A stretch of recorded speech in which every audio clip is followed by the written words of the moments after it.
All right, everybody, we're live. I'm going to go ahead and make an announcement. Ready?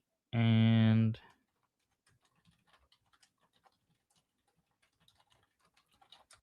sorry for the delay while I make my Discord announcement. Um, so Zulu's just grabbing a drink, and we're good to go. So hopefully we'll get some callers right away. I know that we've had some socialists who were telling us they were stoked to get in here over the last week or so. We'll see if any of them actually show up.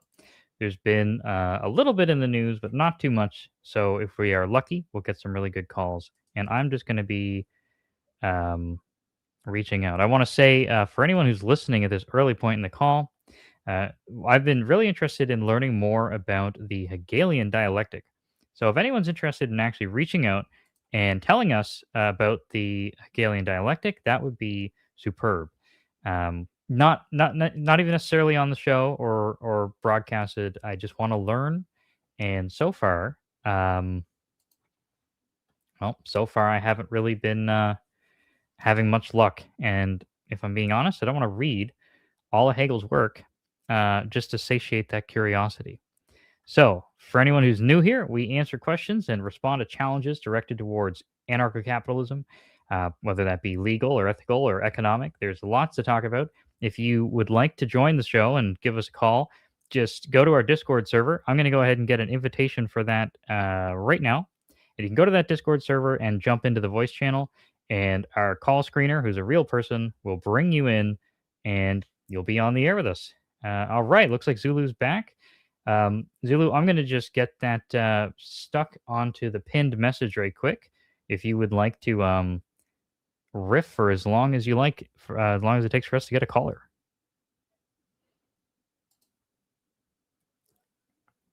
Okay, just getting that started. Yes, I'm good to riff. I was just to take a little quick drink of water there. Certainly.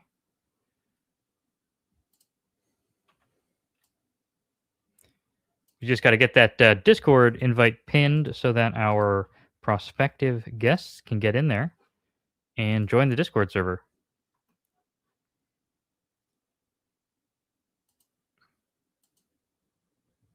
All right, there we are. Message pinned. Okie dokie. Well, I can see if we've got any. I am going to see if I can get us some messages. So we actually have, for anyone who's not interested in calling in but does have a question they'd like to ask, we do have a text-only questions that we use in between calls. So you can go there and you can ask us a question. I'll get us started. So here's a quick question from Kantian Slayer. Our call screener has to watch out because he is a Kantian, maybe. In Ancapistan, who would the illegitimacy of shared ownership make all types of stocks impossible? What sorts of investing would take its place? Corporate bond trading would surely go off the charts. So what do you think about that? I could feel that. So you could have investment still, in some company even, and you can get basically what joint stock corporations are, but without any sort of shared ownership. So, for instance, just in the basic case of investing, Galazar comes to me with a great business proposal. He's going to, sell this new kind of watch. And it's going to be the best type of watch you've ever seen. Nobody's seen a watch like this ever before. And he says, well, this niche, the watch guy niche, people are going to love this watch. I expect to make this much money and blah, blah, blah, blah. Here's my business plan. And all I need is this amount of capital investment. Then I can go, okay, well, I'm going to give you that capital lump sum so you can get your business set up. But for every watch that you, Galazar, sell in association with this, and, you can work out the wording very precisely there, I want you to give me a cent for each watch for the next 10 years, let's say. And then I can hopefully get some of my money back. So there'd be that. But maybe, Galazar wants to sell off stocks in his company for people to do this at a more like ad hoc level, where they're just going to give him some money now in perhaps expecting like dividends coming back in the future, right? and you can easily do that as well. Um, Now, indeed, for any sort of company, it you shouldn't have it that, well, these shareholders are the owners of a company, and I don't think that really makes sense. Like, what is a company, right? A company, you didn't go out to some company tree and pull the company off the company tree already preformed. Like, so there isn't really such a thing as ownership over a company, I don't think. Like you can't have a conflict over a company. You can have conflicts over the specific property directed under a company, perhaps. And then for each one of those pieces of property, it would have to resolve to a sole owner. Um, Now, so what is a company? It's a web of contracts. That's the way I think about that's the way I think about a company. It's all this. It's this massive web of contracts that can be growing and shrinking and so on and so forth. Now, so then the shareholders aren't owning a company in anything other than like an economic sense. In the legal sense, there is no ownership there. They're just joining in on this web of contracts.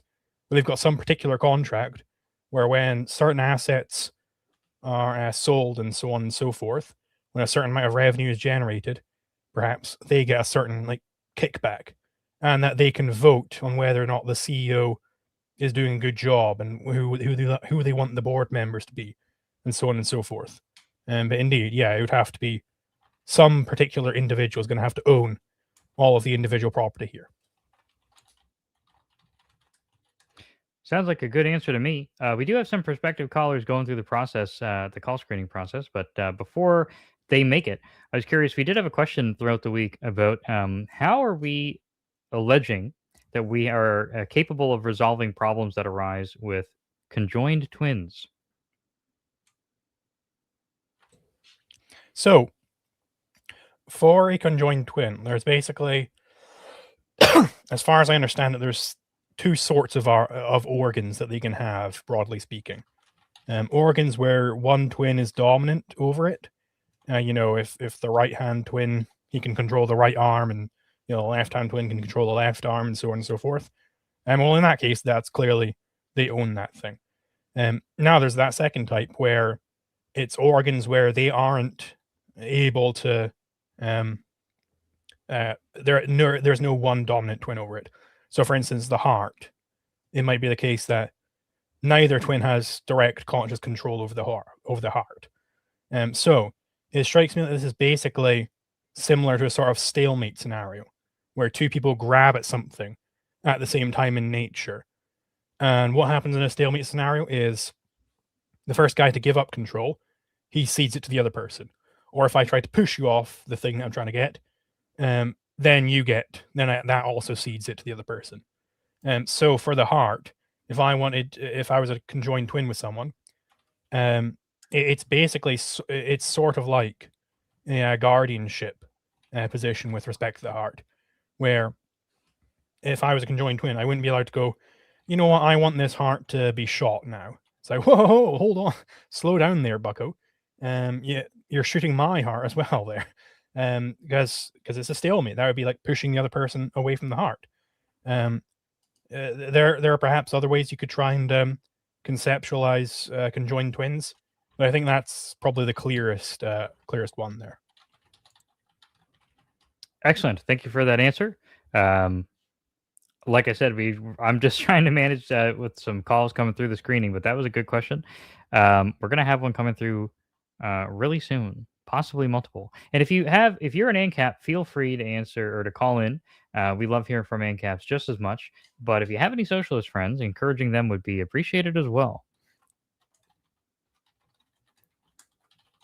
Okay, so take a look. We're going to have a caller who's coming in now to discuss how modern finance and stock market systems work, particularly because Zulu is an objectivist with an objectivist lens, because they're an objectivist themselves and they're curious about that angle.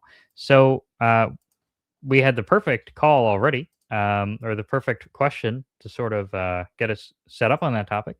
So once they are in here, we're going to go ahead and we'll talk about the stock market some more. I wonder how many conjoined twins are being held back from converting to Ancap solely because they're afraid of being guillotined in half. I think normally they'd probably be in two minds about it. Alrighty. So while we wait for that person to get through the screener, I'll see we've got another question sent in by text. I think I just have one lined up.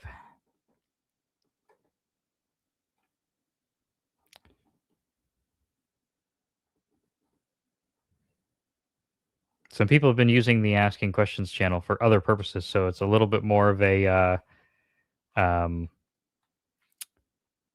a slog. I'm gonna have to be more diligent on keeping that orderly. Here's a question that we can use. How is retribution specifically derived from the non-aggression principle? So retribution, basically, let's assume we got the non-aggression principle already. That's we get a retribution. It was retribution, not restitution, right? They said retribution. Yeah. I'm not sure, perhaps, if they were restitution might have been a more interesting question. Why not do both? Yeah. So okay. So yeah, restitution. I think it's simple enough. If somebody takes your shit, they got to give it back. You know, they've got to repair you. I think that one's more straightforward. But retribution, it comes from Stephen Kinsella's theory of dialogical estoppel. So it's what could you logically not object to. So if I'm going around murdering people, then I'm demonstrating that, well, my worldview has it that murdering is fine. It's like, okay, so then how could I ever object to somebody coming along and killing me in response? It's like, well, killing's fine. You can just kill at whim, doesn't matter. It's like, okay, well, then we're just going to do that to you. We're just going to grant the same thing to you. And, you know, there is no logical response they could ever give there without contradicting themselves. You know, they might say, no, no, no, there's one rule for me and another for you. And it's like, okay, yeah, sure. There's one rule for me and another for you, and I can never explain it to you. So I'm just going to kill you. It's like they don't have any coherent objection to that. They could never, because they're going to have to be in some way a right skeptic in that respect. And then they just fall into contradiction. There's nowhere they can go from that. And you know, once that's allowed, then they cannot coherently reject any equivalent punishment. Perfect. Makes sense to me. I'm going to bring in our first caller now on the topic of modern finance. So, Keeney, you're on the air. If you can hear us, we can hear you. Cool. Thanks for your time. Awesome. Thanks for calling in. Please take the floor with your question. Cool. So you were mentioning how stockholders don't exactly own a company, but even in modern finance, it's not really stated that they own the company in the sense that they can do whatever they want with all the assets and allocated labor of the company. It's more so that they are entitled to residual cash flows, and in the event of bankruptcy, they'll get whatever residual cash is available. So, given this contract, it's not really an issue of collective ownership. It's just the specific residual cash flows of the company that get allocated proportionally to the stockholders. If there are residual cash flows, which nowadays almost universally there isn't. Instead, there's just a specific dividend that gets allocated out. So imagine these are the things that are decided by the managers of the company. In terms of actual like objective ownership of assets, it's usually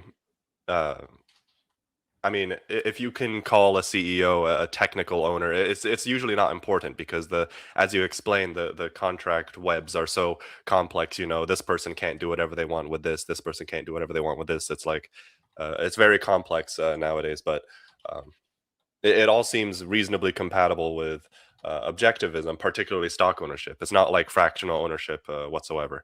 Just wanted to put that out there. Um, Yeah, no, I would agree. I think it's mostly in a colloquial sense. People would say that there's multiple owners of a company, which I mean, like, I'm not sure if that's ever reflected in positive law. It's entirely possible that it is. I don't really pay much mind to that anyway. But yeah, you're right. That you can still have shareholders and stuff like that without it being literally joint ownership or anything of the sort. Right.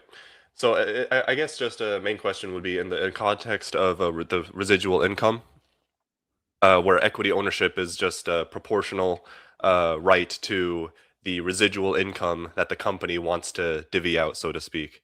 Um, this would still be compatible with objectivism in the sense that like you get some proportion of future income, right? Like from a pool of available income in the future, stockholders can get some proportion of it. That's not like a case of fractional ownership. I don't think it is, but just to be clear about that, it doesn't immediately strike a bad chord. Yeah, yeah, because I mean, you could imagine very easily like how you would establish that on pure title transfer theory. Like we can already like if Galzar gave me a loan, like I'll give you 110, I'll give you $100 today. In exchange, you give me 110 in a month's time. Some sort of aleatory contract like that. Well, there's already sort of like dividends going on there. He might have like some interest structure where every month I can like pay him back a certain amount, something like that. Like, so you can already get equity with like one guy. So like, I mean, it doesn't seem that like insurmountable to get it with multiple guys and like, get in a big group and call them shareholders or anything like that. Okay, sure. Sure. And in the events of bankruptcy, usually the way that these work is that there's a payout structure, right? So if a company goes insolvent, what usually happens is that they're required to come to an agreement with their debt holders first, and that they, in order to pay off their debt, they'll have to either change their operations in some way, or at the worst case, usually just liquidate everything, which means just start selling everything. And this is usually an agreement that's come about with the debt holders. That's not a conflict, as far as I could tell. At least insofar as the whole company is concerned, which obviously isn't an individual, but there's usually structures for how these things are figured out. It just gets awfully complicated when you have 1,000 people coordinated. But generally, these payout structures start with the employees and then go to the debt holders or the suppliers and then the debt holders, and then last would be the stockholders. So I think this makes it even more abundantly clear that stockholder is not a fractional ownership. There's a linear payout structure here, right? So it starts with people with a higher claim to um, assets than the other people, right, as defined through the contractual structure of the company. But to be clear with this, it also isn't the case that the debt holders own the company, so to speak, because there must be an agreement formed between the debt holders and the managers of the company for how to, I guess, execute this bankruptcy proceeding. Because sometimes there can still be some limited operations going on to create more capital to pay off the debt holders, right? So, Yeah, and interestingly, as like a sort of tangent, this sort of notion actually came up during a famous case online where Carl Jobst was being sued by Billy Mitchell, I believe it was, because he was accusing Billy Mitchell of cheating in some game or what have you. And I think he also accused him of standing on things so that he would appear taller in pictures all the time, which was very funny. So and Billy Mitchell was like celebrating that Carl Jobst was going bankrupt with this, and then Carl was like, "Well, actually, no, that means Billy's probably going to not see a penny, because I owe way more money to the banks than I owe to Billy Mitchell. They're gonna my people I'm in debt to are going to get paid out way before you in terms of this bankruptcy." So basically, Billy Mitchell didn't get anything, and that's sort of why he's allegedly. This is what has been alleged. Because I don't want to get sued. I mean, I don't have any money for him to fucking sue me with. This is why he's been kind of going off the rails, it seems. That's an interesting payout structure, yeah. That is something to worry about. Was there anything else? Oh, sorry. Yeah, please, I guess continue. if there are no other conflicts about modern finance, I guess that'd be everything. But the main thing is just to explain how stock ownership works and how I guess I could talk about hostile takeovers for a little bit. I hear private equity has a really really bad rap, right? But I basically, as far as I mean, it's a very long-winded explanation, but as far as I could tell, there isn't much objectivist conflict with how private equity takeovers work. Essentially, they literally just buy up a lot of stock, and then are able to institute their own board of directors. And then it's just all contractual, all following rules all the way down the chain so that they can execute some change. Now, naturally, a lot of them go poorly, but I don't know. I haven't heard. I've heard a lot of complaints, including from objectivists, about these systems, but it seems more so like people don't understand it. But I guess. Do you have any knowledge or complaints of the processes of private equity or credit? So as far as my knowledge extends, not really, no. Okay. It sounds like, if I can just say, that in the simplest terms, that these systems that exist in modern finance, like ownership and of corporations, or rather than ownership of corporations, this sort of shareholder contract, it sounds like what we're in agreement about is that those complex structures can still exist in a framework that rejects collective ownership. Is that basically where we're all on the same page here? Yeah. Gotcha. And Sure. specifically that a lot of things like, a share is not shared, so to speak, right? It's a little bit confusing language as well, but So, from your point of view, if somebody were to reach out to you and tell you that, say, "Hey, I'm a part owner of Walmart," and they're not interested in, sorry, let me phrase that differently. They're part owner in Walmart. Oh my God, I'm struggling here. They're a part owner in Walmart because they own a share. There we go. I got those syllables mixed up in the worst possible way. Would you say to them, "Actually, I disagree. You're not actually a part owner in Walmart," and how would that go for you, like for the correction that you think is worth paying attention to there?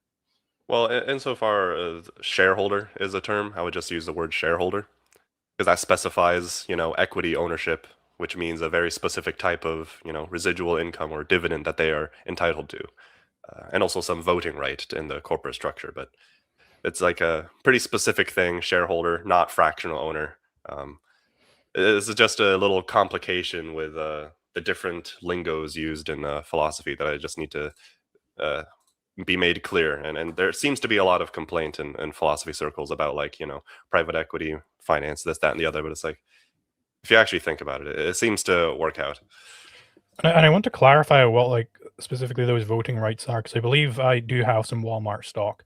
I've got stock in many different companies, and sometimes they'll be like, Really? "Oh, do you want to vote in like the blah blah blah blah?" Now that doesn't mean that I get to like say, I think Walmart should stock more Mr. Beast bars, and then, I don't I Right. don't get to like go into my local Walmart and start like dictating store policy or anything. I have like a very indirect say over what happens because I can go, Yeah. this CEO, he's incompetent, so I'm gonna kick the CEO out. Like that's kind of the relationship that shareholders have.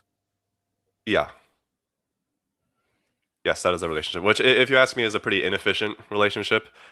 In general, at least it's closer to an efficient relationship as the amount of stockholders, or sorry, the proportion of stock that you hold dictates the weight of your vote, usually.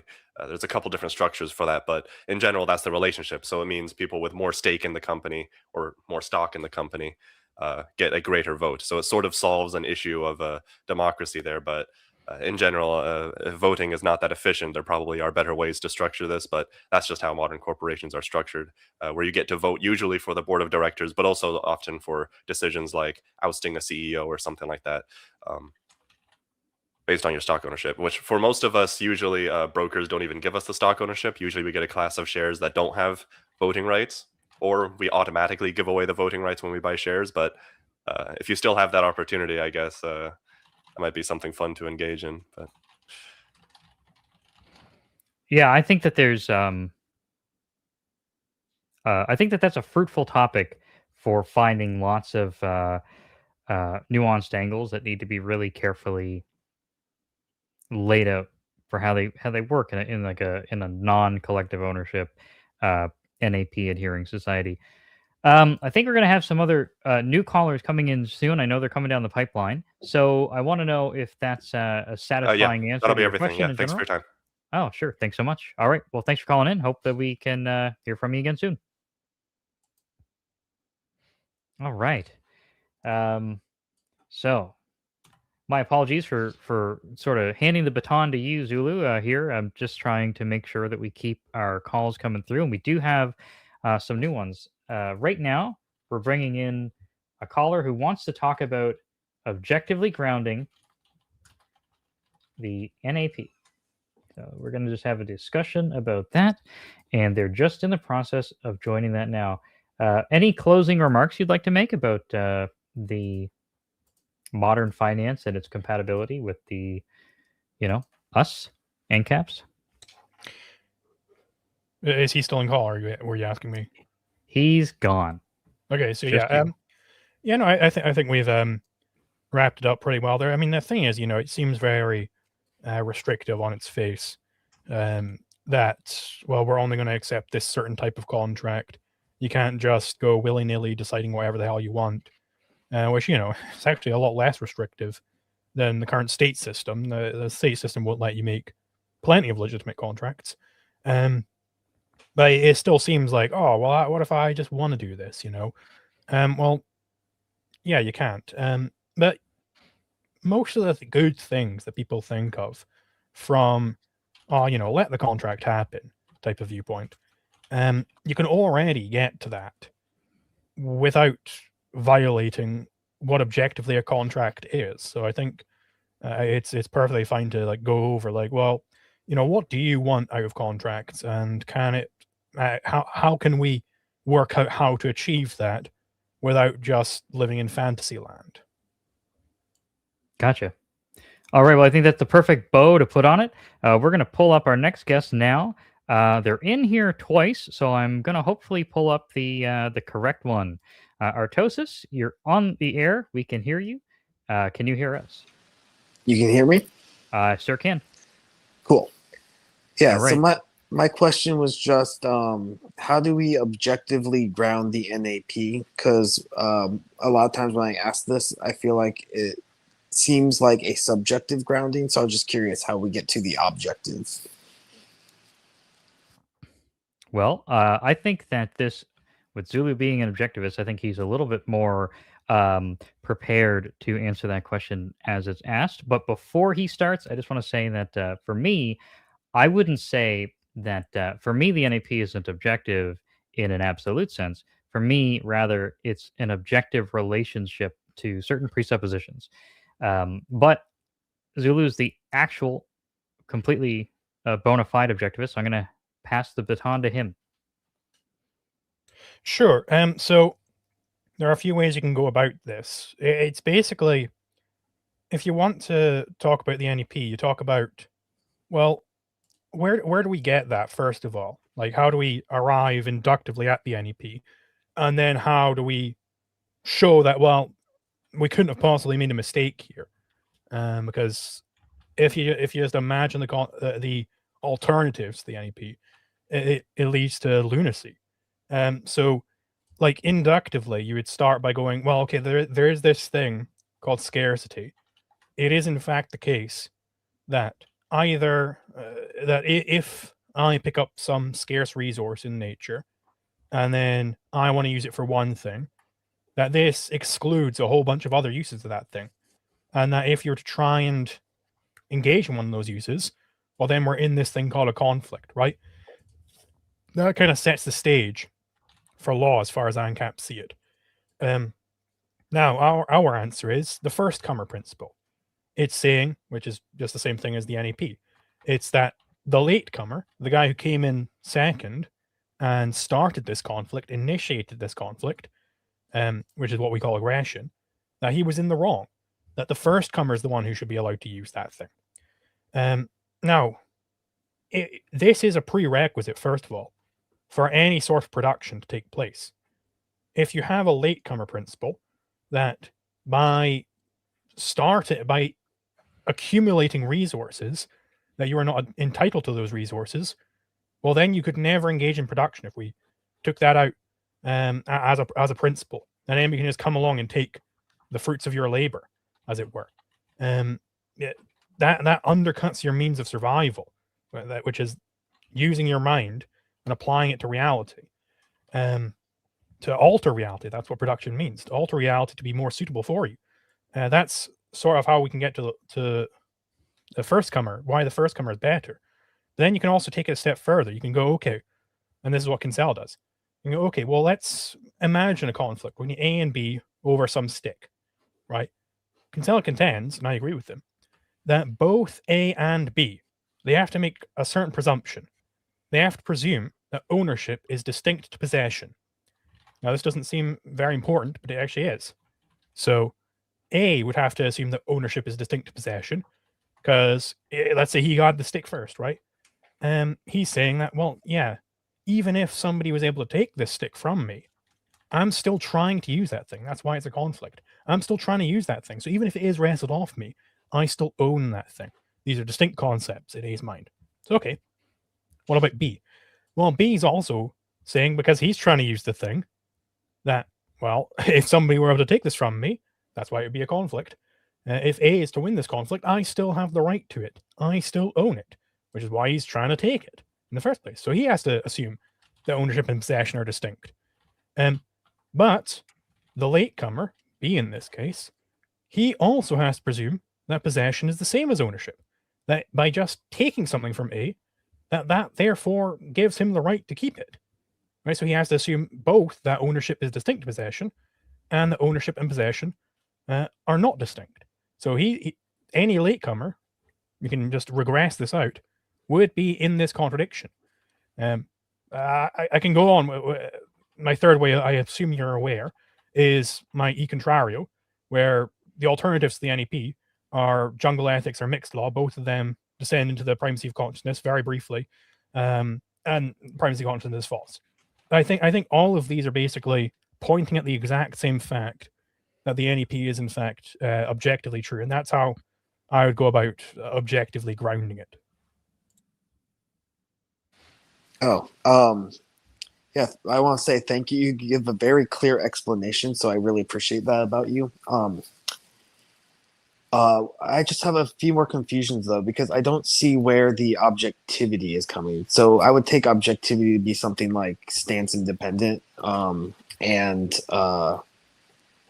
irrespective of the perspective of the person saying it, right? So you're grounding this in like a rational like principle, I guess, but we're not getting any normativity from that, I guess, is what I'm saying.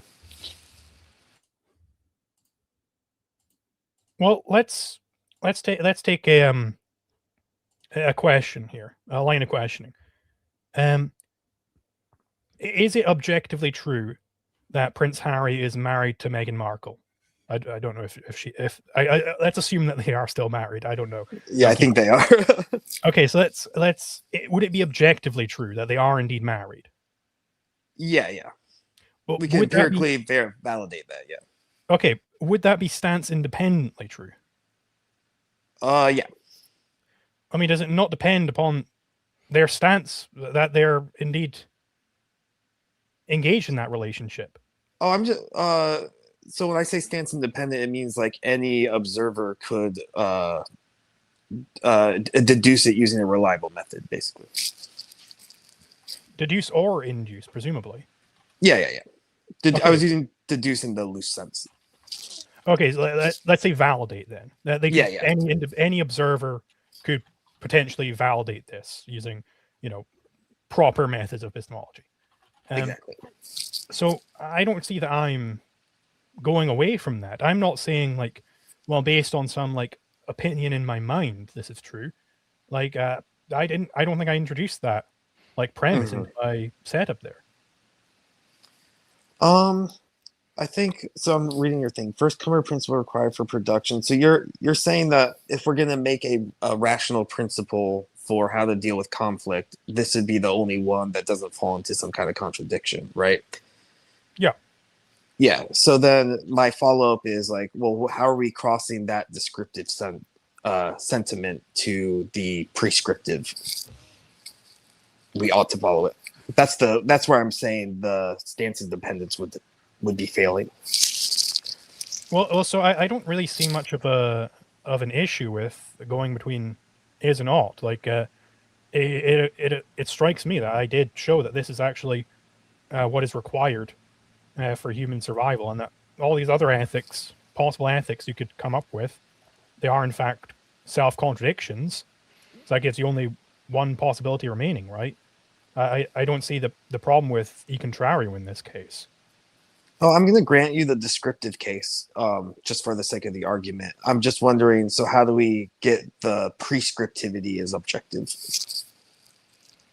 Well, through the descriptive case, I built it up from the descriptive case into, well, this is your only option for a rational ethic. Now, presumably, we're not going to go down the line of, actually, I want to be irrational, I want to be wrong. I mean, are you going to go down that road?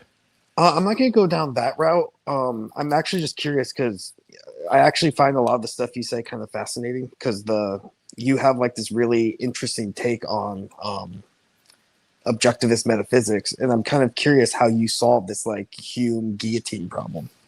Well, here, can I jump in there for a second and offer so if I have I want to make a presupposition here or an assumption. Let's say that we assume that there's a nail that we want to drive into the wall. And we also have two tools at our disposal. One of them is our bare hands, and the other one is a hammer. Is there a framework in there that we can make a prescriptive statement that's objectively true? Like, given that we want to do these things, it's objectively the case that we're better off using the hammer than the alternative?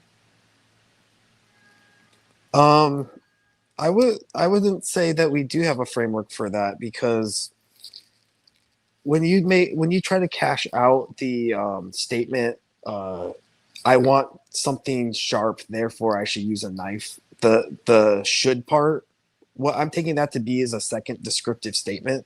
So you're actually not introducing normativity here. You're just saying the knife satisfies the criteria.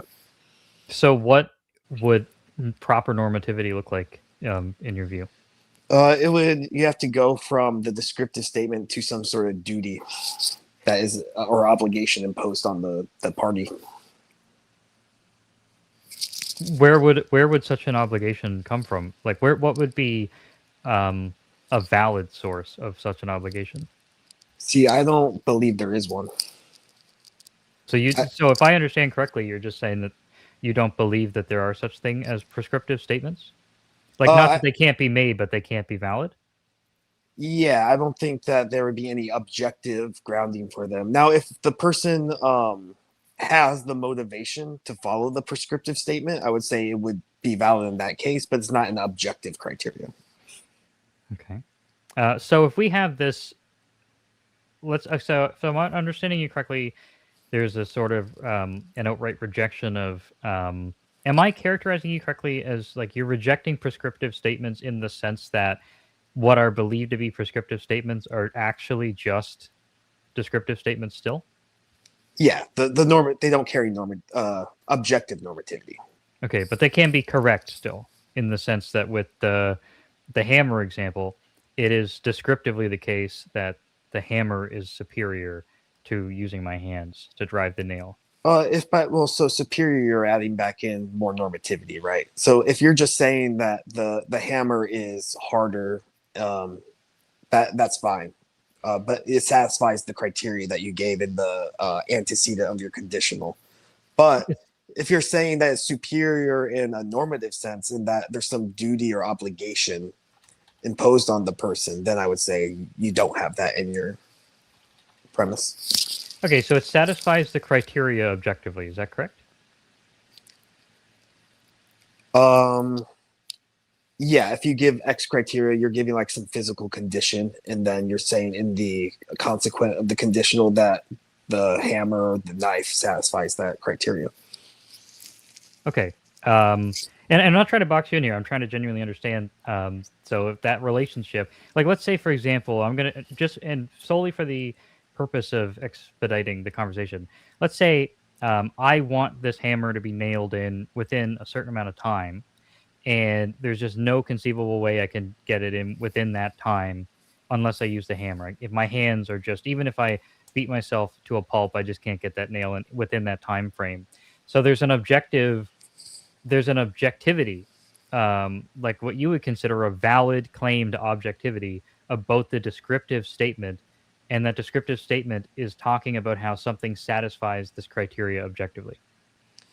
Yeah, so I'm fine with conceding the descriptive part because that part like is less interesting to me. I think people have been over it for so long. What I'm more concerned about is where the obligation is to use the hammer or to follow the NAP. Where does that come from? Absolutely. I'm completely invested in answering that question the best I can. I just want to make sure that I've got all the language cleared up before I do that, or else I'm Yeah. probably working in vain. So that just these descriptive statements, and I hear you what you're saying about not being interested in them, but the extent to which they satisfy the criteria is objectively true. Yeah, as long as if you're giving like a criteria and then you're saying that this has the properties that you're looking for, I'm fine with that. Okay, so why is it then not valid for us to have the criteria that Zulu laid out in his explanation of the NAP and to show that what he's talking about there, the course of action that he's, I'm sneaking in the word prescribing, but I just don't have enough brain power to come up with another word at the top of the head. But these suggestions, these recommendations, I guess, just to avoid sneaking in the word prescription again, the recommendations, is it not the case that it can be an objectively true descriptive statement that shows that what he's recommending satisfies the criteria that are set out? And then the claim, just to add the context into why that would matter from our point of view, is that the criteria that we're setting out, we would argue apply to most reasonable people. Like, for example, with Zulu, I'm sure like he would say one of the criteria is you have to be somebody who's interested in using reason. So somebody who rejects contradictions or those kinds of things. So now you've kind of conceded what I was saying. So you made it a subjective, right? So you're saying if you have the motivation to be reasonable, this would be a so your justification theory now is internalism, not externalism. Well, and I'm not trying to contradict Zulu here or make even too strong of a point of mine. I just want to make sure I understand. But let's say that I would call myself a subjectivist anyhow. So you're going to get it. Either you're getting it from both sides here with me and Zulu, or both, or you're showing that both sides are blunted. But I don't have a problem with NAP as a subjective grounding. By the way, I don't have any issue with that. Sure. Well, okay, because what would matter to me the most, and I'm going to let Zulu jump back in here just to confirm this in a second, but the thing to me about this that's so like important and interesting would be to say that yes, the NAP is subjective in the sense that you mean, but these assumptions that we need to make, the recommendation that we're making is an objectively valid descriptive statement about how that recommendation satisfies the criteria objectively. And those criteria, let's say it's true that the fact that there's criteria at all renders this a subjective statement, but the relationship between believing in the laws of logic and living in a world where there's scarcity doesn't lead any, like, objectively, as long as those criteria are met, it is objectively the case that you have to, like, those recommendations are the only thing that follows. Yeah, no, I appreciate that response. I think it was very clear. I just think that my main issue here is the claiming that this is an objective standard, and if we're not claiming that, I wouldn't take issue with the claim, because I think Hume's whole idea is that when we're doing like a deduction from a principle, right, the conclusion of the principle cannot contain anything that's not contained in any of the premises. But when we're making these premises about practical conditionals, we're introducing the prescriptivity that's not contained in any of the premises. So I think that's going to be the issue. So we don't have a tautological completeness in our argument. Sure. Well, it seems to me then that we've come to an agreement that these are subjective values, but the recommendations that we're reaching are objectively valid descriptive statements about what comes from those, if you accept them. So the question is just then, so it's objectively true for those who have those values that these recommendations are what necessarily follows. And the question for me is, well, okay, what are these presuppositions? Like, for example, the presupposition of the Islamic faith versus the Christian faith, I mean, obviously the world is divided up such that there are many, there's lots of different people from both sides. And you could really conceivably see any individual going either way. But our presuppositions are adherence to the laws of thought, so non-contradiction, and accepting that we live in a world that contains scarcity and other people. So I'm not so sure. Like, to me, it's such a empowering way to describe our position, to say yes, it's subjectively true. It's objectively true if you hold those standards, I mean, but also those standards are like that logic is valid. So wouldn't that be Would wouldn't that would be a good thing for us? Yeah, if I would concede the NAP was a descriptive fact, it would be good for you. But I'm wondering, does Zulu agree that it's subjective as well? So yeah, sure. I could jump back in here because I've been taking Mhm. some notes. I think it's a perfectly fine way to think about it in Galazar's way, where these are somewhat like inescapable recommendations, you could say. That, well, if you accept things, crazy things like that the laws of logic are valid, and that you should be rational and so on and so forth. That it's you got to accept these prescriptions, right? Which there are some philosophers who would reject those things. Yeah. But, put those guys aside for now. I want to get kind of, there's sort of two things that I want to get into here. I think probably the best thing first was you were talking about Hume's guillotine there. Yeah. That I'm, basically defeated by Hume's guillotine in some way, or that I haven't addressed it. only if the claim is that the prescriptivity is objective as well. Yeah. That's my claim. So I would say that I'm making objective prescriptions here. And I'll real quick go over why I don't think Hume's guillotine stands as a valid counter to that. I think it is fundamentally a self-refuting statement. If you look at what Hume is saying, well, he's saying that, well, you should only believe in this thing and that thing, something which you can see with your eyes, or that you maybe you hear it from like a reliable person, giving a very vague treatment to Hume here, of course. He's got certain epistemic norms, and these are saying, well, this is how you should choose to operate your mind. These are the ideas you should accept, and how you should go about validating and integrating these things. Now, it strikes me that in his statement, where kind of the bottom line of it, the upshot of it, is that there are no valid ought statements, he's making himself a bunch of ought statements. His whole claim is an ought statement. It's about what you should or should not accept. I shouldn't accept that there are valid ought statements. Okay, well, is that not just immediate self-refutation? I don't consider that anybody who is speaking and is using epistemic norms can go around parading and around saying that, well, no, moral norms are not allowed. Because what's the fundamental distinction between an epistemic norm and a moral norm? They're both saying what you should or shouldn't do. It doesn't seem that much of a leap that you can get from facts of reality to moral norms if you can get from facts of reality to epistemic norms. Yeah, so I would say personally that epistemic norms are different from moral norms, because I take justification for epistemic norms to be external, whereas I take justification for moral norms to be internal. And I don't think that if you're trying to point to the external justification for moral norms, I think you're going to run into a circularity there, because you're going to have to already assume those principles to find them. Well, I mean, it doesn't seem that I was doing that, though. I didn't start my spiel initially by saying, okay, let's assume that the first comer has the right to these things. I didn't say that. I showed that, well, first of all, it's required for humans beings to exist in the first place, to continue existing, that the first comer has to be, in principle, the one who has the right there. And to whatever extent that isn't the case, then human flourishing goes through the floor.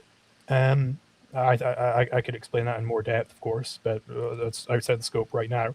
And then I showed that, well, in fact, the latecomer, he's in contradiction in all sorts of different ways. He's a whim worshipper. He's assuming that his consciousness has primacy over existence.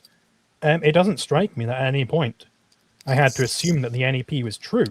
Now, I think this does touch on the other point that I had noted down here, which is now correct me if I'm wrong. Your understanding of what like proper normativity for like objective normativity, what that would mean would be to go from a descriptive statement to some duty, which you say is some obligation on some party.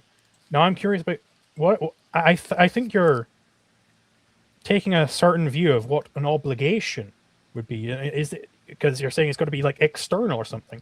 Like, is this going to have to be like intrinsicist in some way, like an obligation from God, or an obligation from the chieftain, or an obligation from like some upper class or whatever? Like, Well, those would still be subjective obligations. So the only thing I'm claiming is that the obligation wouldn't be objective, but that still leaves open the possibility that it is subjective.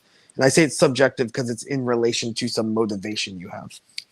like, what specifically would it look like for? Because I think I am giving. I'll put the word obligation in scare quotes because obviously I'm an objectivist. I don't think I have duty ethics or anything. But like, what specifically would like an objective obligation look like to you? To me, it would imply some external reasons, so some like aspect of reality that's not mind dependent. Well, see, there you go. You're saying it's external, right? But what if there's a third option here between just being in the mind, just being out there? What if there's this third option, which is a relationship between your mind and your nature and how reality is? That's what objectivists mean by objective. What about that? You would have to show that this is independent of your cognition, though. Well, I'm not saying it's completely independent. I'm saying it's not. It isn't coming from. It's not born of my cognition. I didn't just wish this all up, right? I'm saying that it might be, and this is the thing about stance independence or stance dependence earlier. When an objectivist is talking about stance dependence, sure, it might be stance dependently true that I should, go and study tomorrow because I've got a debate tomorrow with Haz. But that's only dependent upon the fact that I exist. If I didn't exist, then obviously this wouldn't be floating out in space or anything, right?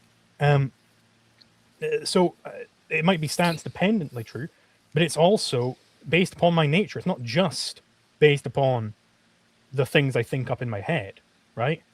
I guess what I'm asking is, can I look outside my window and see an obligation? Let me ask this really quick too. I think this is really relevant. Is just you mentioned that when Hume makes his ought statements that he's not doing the same kind of thing that we are with the NAP, because of the fact that he's appealing to some sort of external thing, which you've defined as an aspect of reality that's mind independent. So there's two questions I'd like to ask you. One is, which one of ours are actually mind dependent, like the laws of logic, or are those, when we appeal to those, are we not appealing to something external? Or things like scarcity, is that not an aspect of reality that's mind independent? And then also, I'd like to know specifically, what are the things that he's appealing to which are themselves mind independent? Yeah, so the thing I'm pointing to is the obligation. So that wouldn't be within any of the scarcity, the laws of thought, or that other people exist, those three criteria. Those I'm fine with conceding are objective because they're descriptive facts. Well, I'm saying you're not grounding in some external justification is the obligation itself. So help me understand how that is functionally valid with Hume. Show me, to help me understand, I'd like to know, what are the valid external forces that he is grounding his specific should statement in? Well, so I from what I heard from Zulu, and he can correct me if I'm wrong, it seems he's implying that Hume's doing some performative contradiction in claiming that there's epistemic normativity, To be and fair, then not claim a it. form of contradiction. Oh, okay. That it's a contradiction, like just straight up. Like he's saying, it'd be like if I said, nobody should ever make any arguments, and that's my claim. And I Gotcha, have an gotcha. argument why nobody should ever make arguments. Okay, so you're saying he's But literally that, saying, that might be. Let's say no statement should ever reference the color blue. yeah, and you're saying he's literally claiming P and not P, basically, right? Yeah, he's saying you should not believe in should statements. It's in essence. Yeah. Yeah, and we try to fix that problem by separating epistemic from moral normativity, right? And then your claim is that we can't actually make that distinction. Am I following the flow right? Yeah, or at least I haven't seen like what would be the relevant difference there, because it's one is saying how you should orient your mind. The other would be, how should I orient my fist with respect to your face? Should I punch you or shouldn't I? Like, it doesn't seem entirely distinct there. It's about what choices you should make. Yeah, and then I pointed to, well, it seems to me moral normativity comes from internalism, and epistemic normativity comes from externalism. Now, we don't necessarily prove that, but I think Hume, if he did take that stance, that would get him out of the contradiction. So I don't want to be, just for the sake of being, jump in real quick, because I think I can elaborate on something else here. So, at least for the objectivist view, it wouldn't be that our epistemic norms are purely external in the way that you're perhaps suggesting or intimating, at least. It's not that these are like rules like beamed down upon us, like by reality or what have you. It's based on your nature and your means of perception. It's a relationship between your mind and reality. That's how we get to the epistemic norms as well as the moral norms. It's in this third category of objective as against intrinsic or subjective. We don't think that the laws of logic are, for instance, intrinsic. That would be the objectivist term for it. We don't think that it's like beamed down upon us, you must obey the laws of logic or anything like that. It's that just given your nature and the nature of the world, these are the rules you've got to follow if you're going to accurately represent the world. I think what I'm kind of pointing to, though, is I'm saying when I make a claim about an epistemic normativity, my justification is going to be in reference to some external fact that I can discover. It seems to me when I'm talking about moral normativity, the should there is pointing to an internal motivation, so they're fundamentally different. Yeah, so let me just say, you're like, and if I get this wrong, please just correct me, but the question I'm trying to ask is, you're saying Hume made an ought statement, and his ought statement was valid because it appealed to external things, and we're saying we're making an ought statement, and we're grounding it in the same way, external things.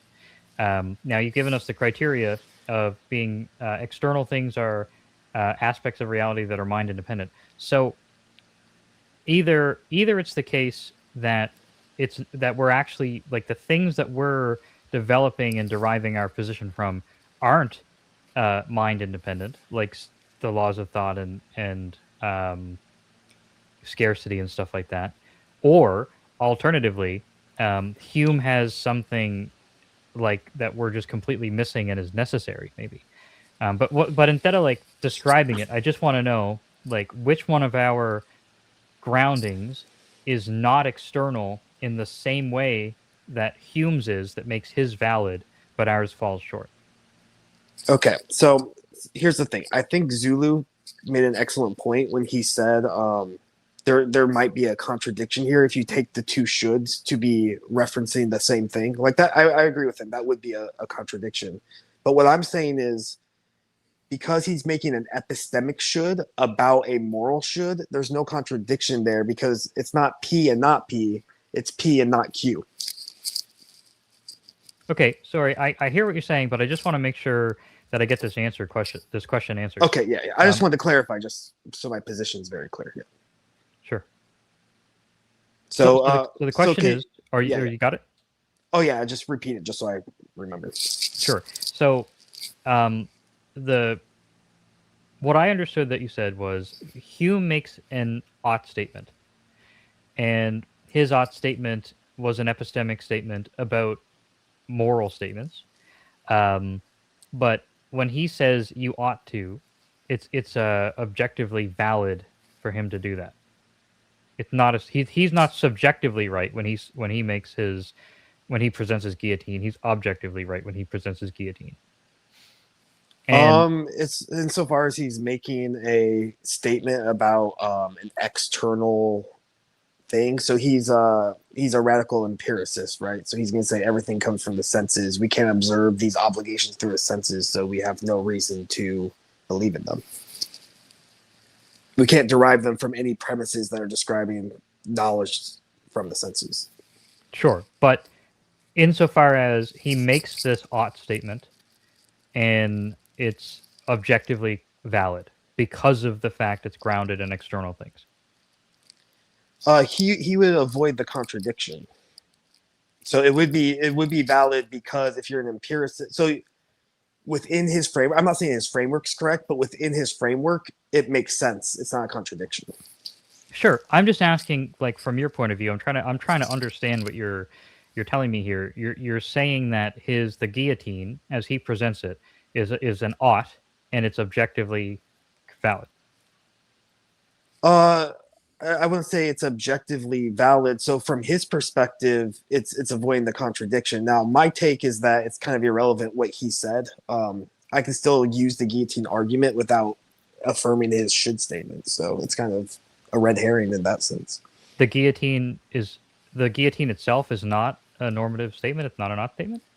Well, I can make it a descriptive statement rather than a normative statement.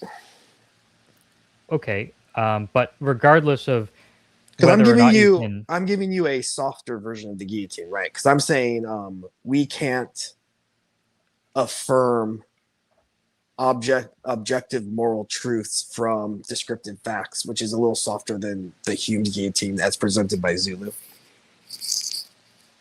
Sure. Well, I'm not trying to necessarily even make a distinction here between like moral and other than moral statements or anything like that. I'm just trying to make sure I'm understanding what you're telling me specifically regarding. Yeah, I'm making two separate claims here. On one hand, I'm saying Hume actually avoids the contradiction if you assume his position, so he's internally consistent. And I'm making my second claim is that my version of the guillotine doesn't even rely on that statement by Hume because mine's a bit weaker than his is.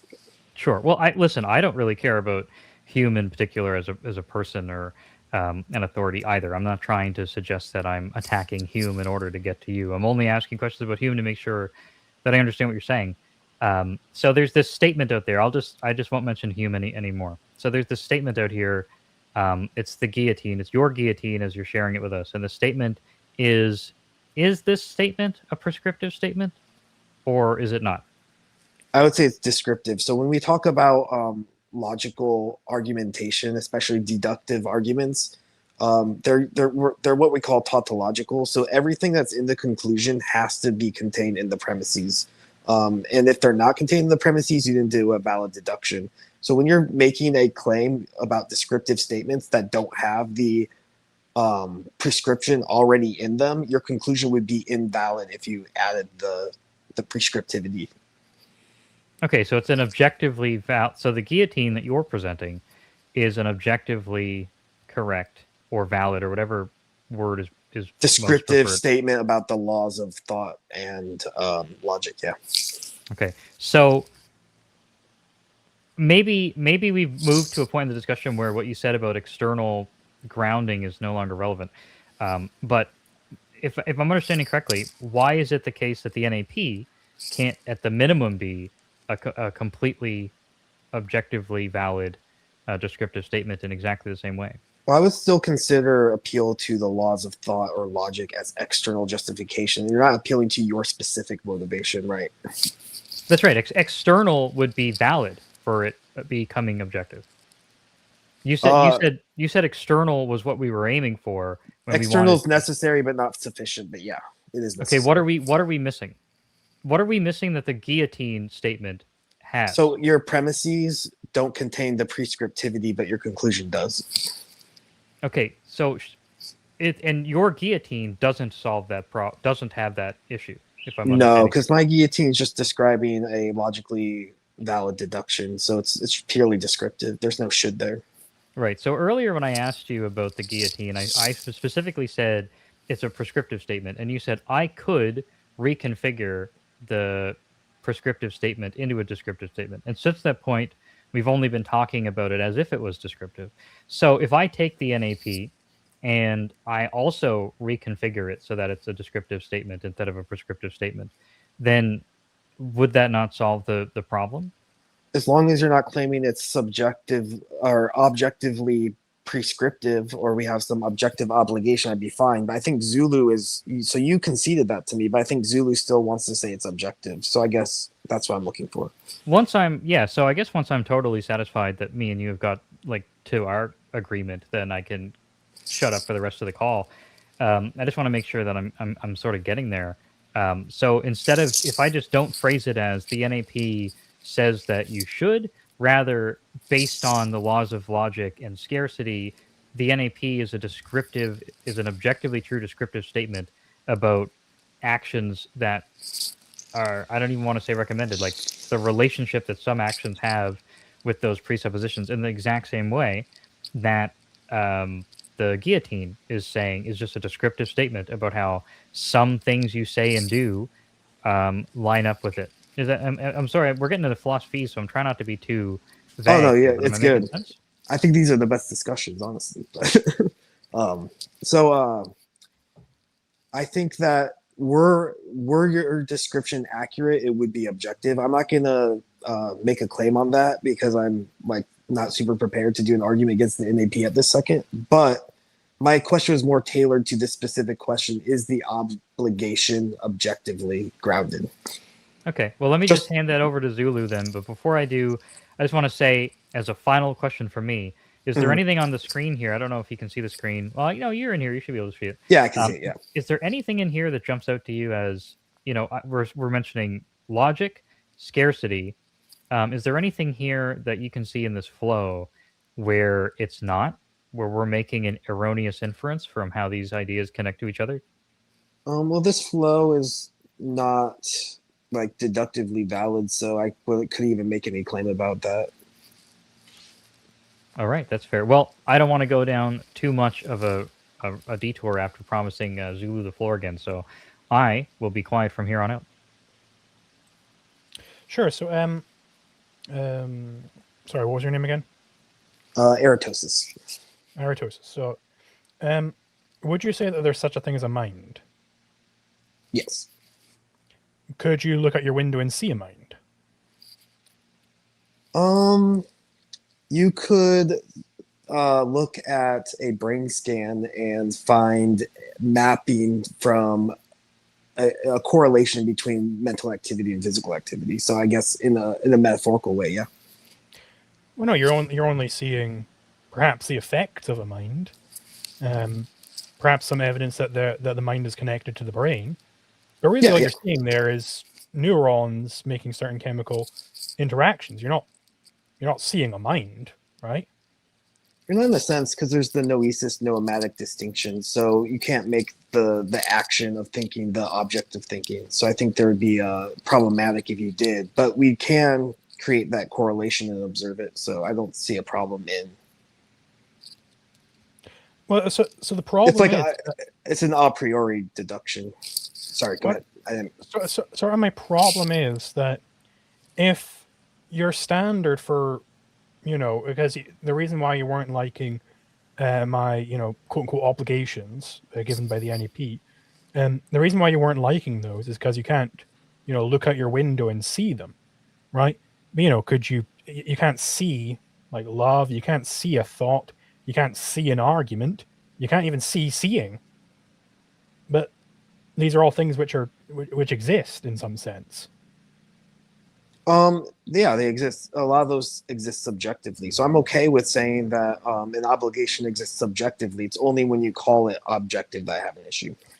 Well, no, it is objectively true that, I would love my wife, let's say. Now, it might be subjective in the sense that it's my evaluation of the wife. So well, remember, I'm saying true that my wife is to be loved necessarily. It So is remember, objectively true that I'm feeling that emotion, but you can't so see that. so remember, I'm saying the justification is subjective. So the justification you would be pointing to an internal motivation What to about the just mind itself? to justify your claim. Like, would I just be purely using an internal motive to justify that there's such a thing as a mind? So that I appealed to the correlation between the mental activity and the physical body. How did you figure out that there was such a correlation in the first place? Yeah, so if you do something to the brain at the same time, there's going to be a corresponding mental activity. So you know there's a correlation. What if you were deceived by a demon, though? Yeah, so we could take the radical skepticism approach and go all the way there. But I'm a contextualist about knowledge, so I would just avoid that. Right, but I mean, you see my point, right? That Well, I'm a just because context. So you can't directly see a mind, there so is I'm a no there is no like mind substance that you can touch or anything. well, our justification for it is empirically derivable. What about like seeing? Isn't that Is just a form of introspection? you can't see seeing. This is why I'm talking about the noesis noematic But is there distinction. such a thing as seeing? Well, no, hold on, real quick. Just let me make this point. So the noesis noematic distinction, I made it because you have two things. You have the objects of your thought, and you have thinking as an activity. What I'm saying is that you can't collapse that distinction and say thought is an object of thought because thought is the activity. So seeing would fall under the same kind of distinction. You can't see a sight. Right, but there is such a thing as seeing. Yeah, you see things that you don't see seeing. Well, but it wasn't your problem with my not that you couldn't see my obligations. You can't see seeing, but you accept No, that there is I don't. I'm not denying that you have these obligations. I'm just saying they're subjective. So if you had an external justification for these obligations, I would say that they're objective, but I don't think you have one from what I'm seeing. Well, so would it be subjectively true that seeing is a thing? It'd be subjective and objectively true, I guess. Right, so there's an alternative. So, and in the sense that it's both, like, how does that work? Because you can't So see it. I can So grant you that. The problem with the obligations was that you can't see them. So But you I are think accepting that there is such a thing as seeing. So surely this there is isn't. such a thing as these obligations, like, not just dreamt up in the mind. Like we didn't dream up in the mind that there's such a thing as seeing. Yeah, so you keep changing my premise. So I'm saying that there's no objective grounding for the obligation, and you're changing that to these obligations don't exist. Those are different claims. Is there an objective grounding that there is such a thing as seeing? Yeah.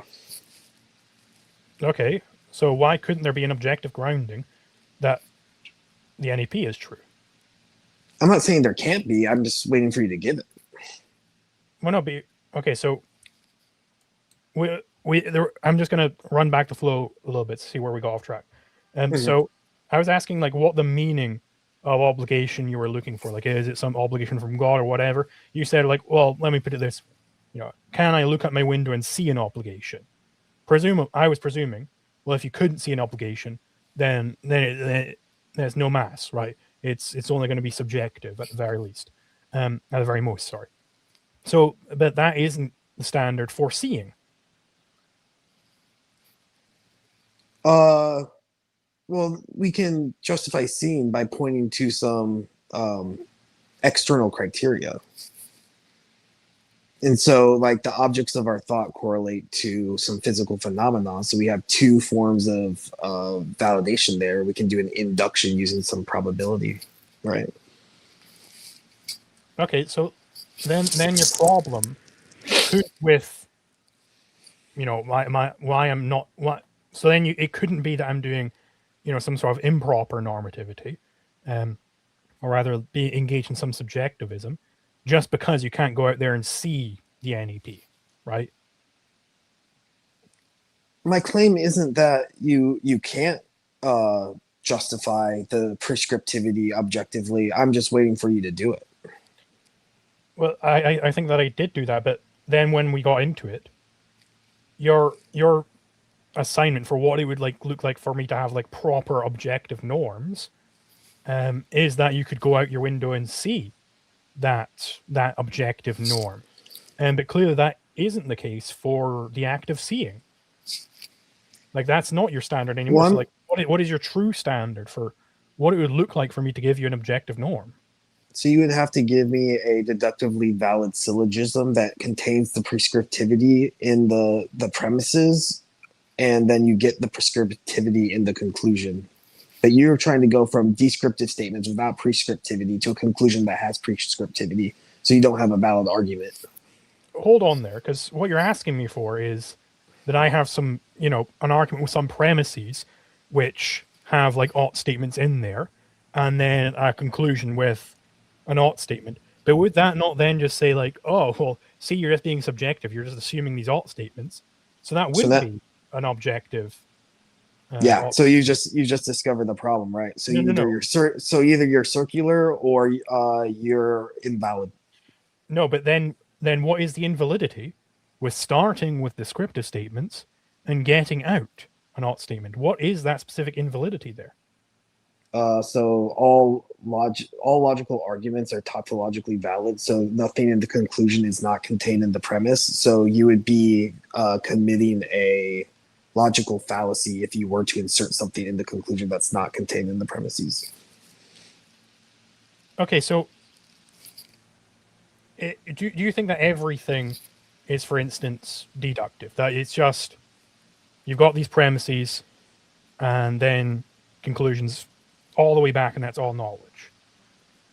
Or is there some place for induction? There's place for induction, but I don't think that you have a inductive argument here either that takes us from some like observation to an obligation. So would it be possible to induce? Now there are certain facts, and those facts have a certain implication upon you, given your nature, that you should act in a certain way. I don't know how you would induce the should. I mean, I feel like I gave that, right? This is a prerequisite for you for survival, that this is the norm that is being followed. That was the inductive side with there is this thing called scarcity and so yada yada yada. And I went over like, well, what are the alternative should statements here? They're all contradictions. They all run into serious problems here. So let me. It doesn't strike me that I'm like, going off the wall. Like, where specifically am I like sneaking in some like bullshit in your view?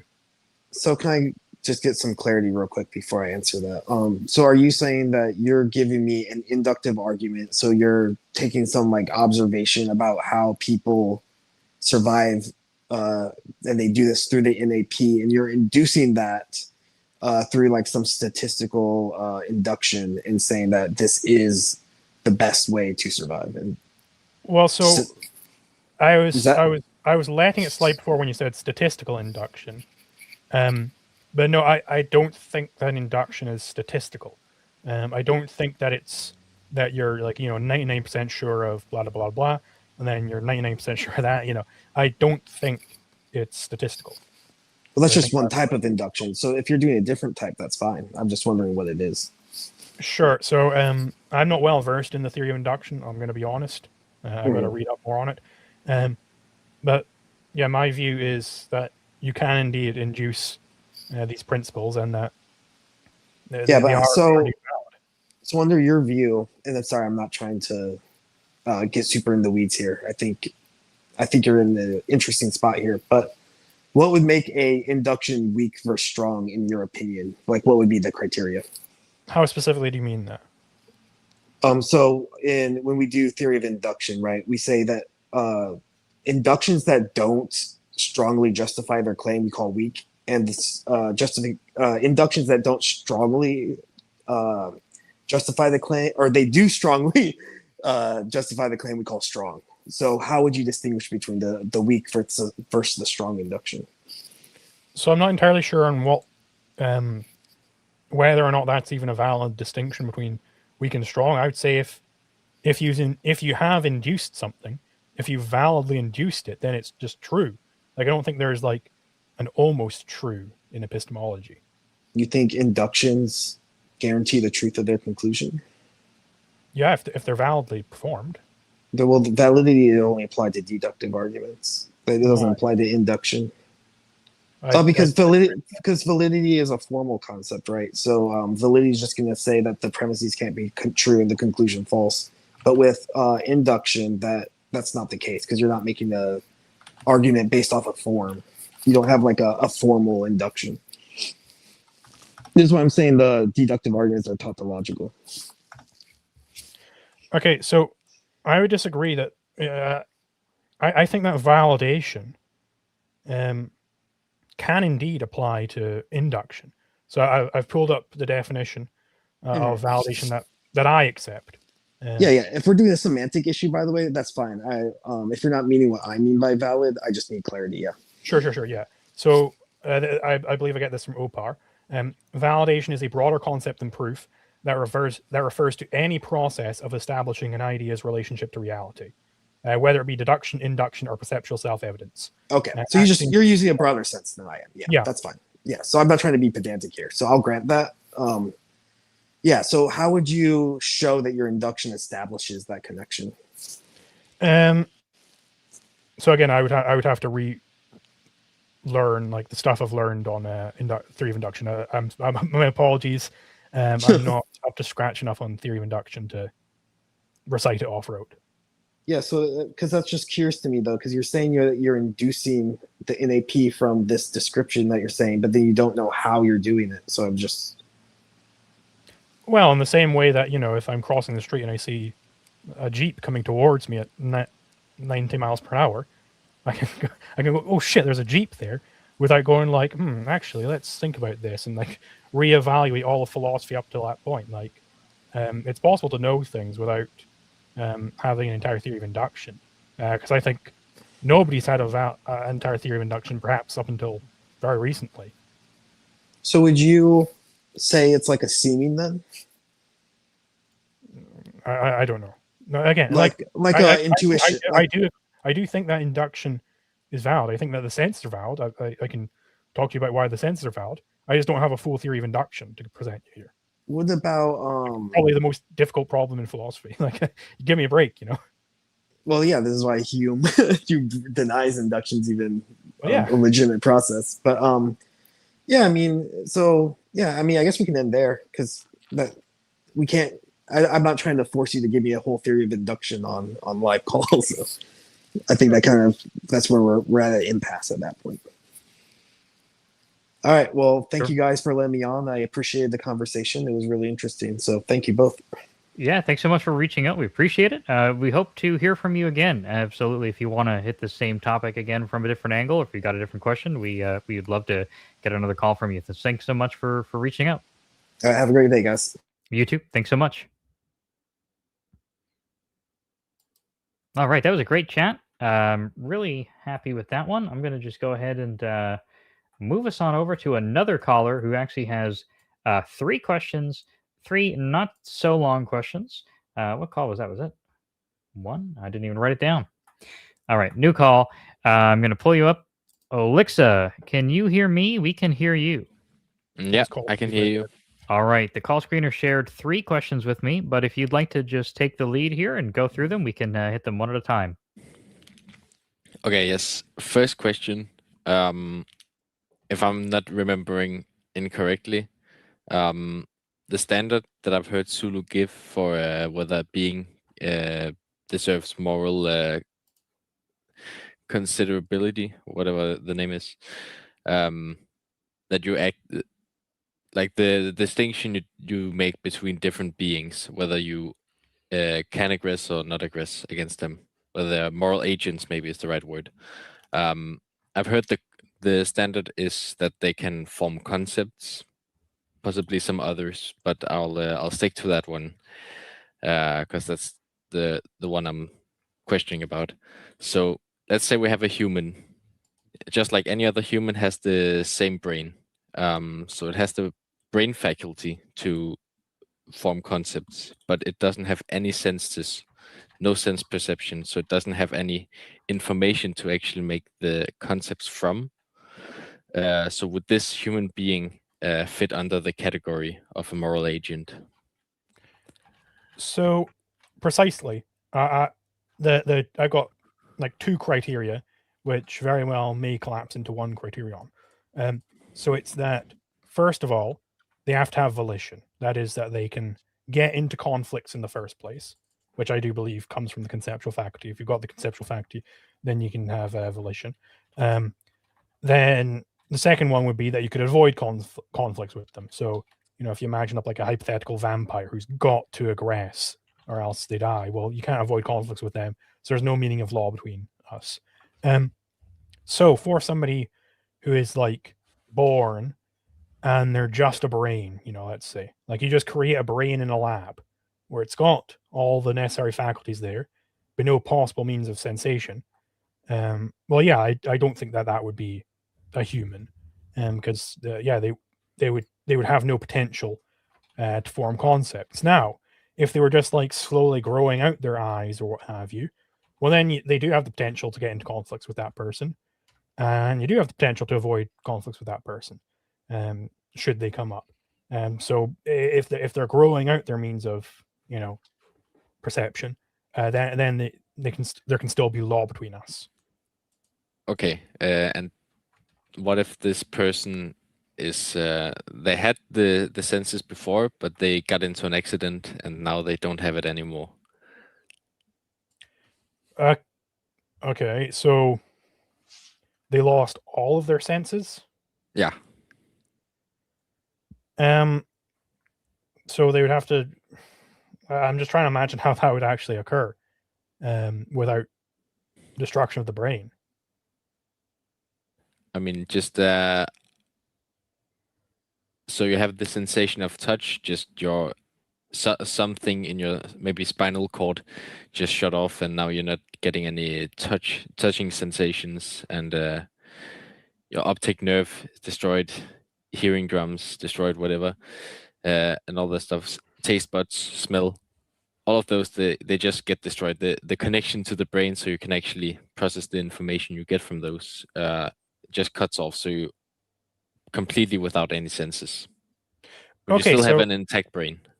well, in that case, it does strike me that, you know, on its face, it does seem that there's a potential for like some of these things to be healed in some way. So I think it would still apply. Now, if you can imagine up some scenario where it's like impossible for them to ever reestablish any senses or anything like that, then I suppose it would be an analogous scenario to brain death, where they might have all the senses and everything, but they would never ever be able to process any of that because their brain's gone. Okay. I actually have a follow-up question now I just thought about to this. So let's say a human gets it gets born with a disorder that just makes it so it can only eat human flesh, and just for the sake of argument, let's just say that there is no that doesn't work with like let's say elder people who died of natural causes. It just has to kill a human and eat that flesh. Would this person should they just stop eating and just wither away? Well, so again, I think this is basically the vampire scenario, where like I'm not gonna come up with philosophy for vampires or philosophy for ants or anything like that. I'm more concerned about coming up with philosophy for humans, and from the human perspective, the vampire would not be a moral agent, or at least they wouldn't be a legal agent. We would have no sense of rights between us. It would be, you know, there would be some sort of beast to be either tamed or destroyed. Okay, but would the vampire itself have any like what do we say? Any standards? Presumably, if but you know, there's a reason why that such a thing doesn't exist, because it's like, well, what would those standards even be? You know, we're kind of in like sci-fi essentially, because such a thing which like needs to destroy production to live, like, but is also has evolved a productive capacity, like it could never come about evolutionarily, at least. Okay. I'll move on to the second question. So this is regarding the parameter mutually exclusive action in defining aggression.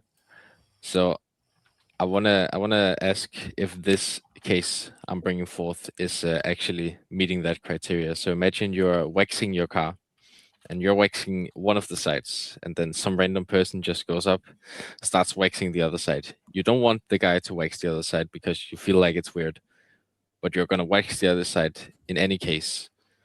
But he's not occupying the space that you're also waxing. So to me, it seems like there is no mutually exclusive action in this case. Or am I misanalyzing? So I mean, if he really doesn't want his car to be waxed by this other man, if he wants it done like in a particular way, or if he just really enjoys the sensation of waxing or what have you, right? Well, then it is mutually exclusive because now he's not able to use the car for what he wants at the same time that this other guy uses it for his own waxing pleasure. Okay. That's a good answer. And then my last question is self-defense. Can self-defense be justified through argumentation ethics?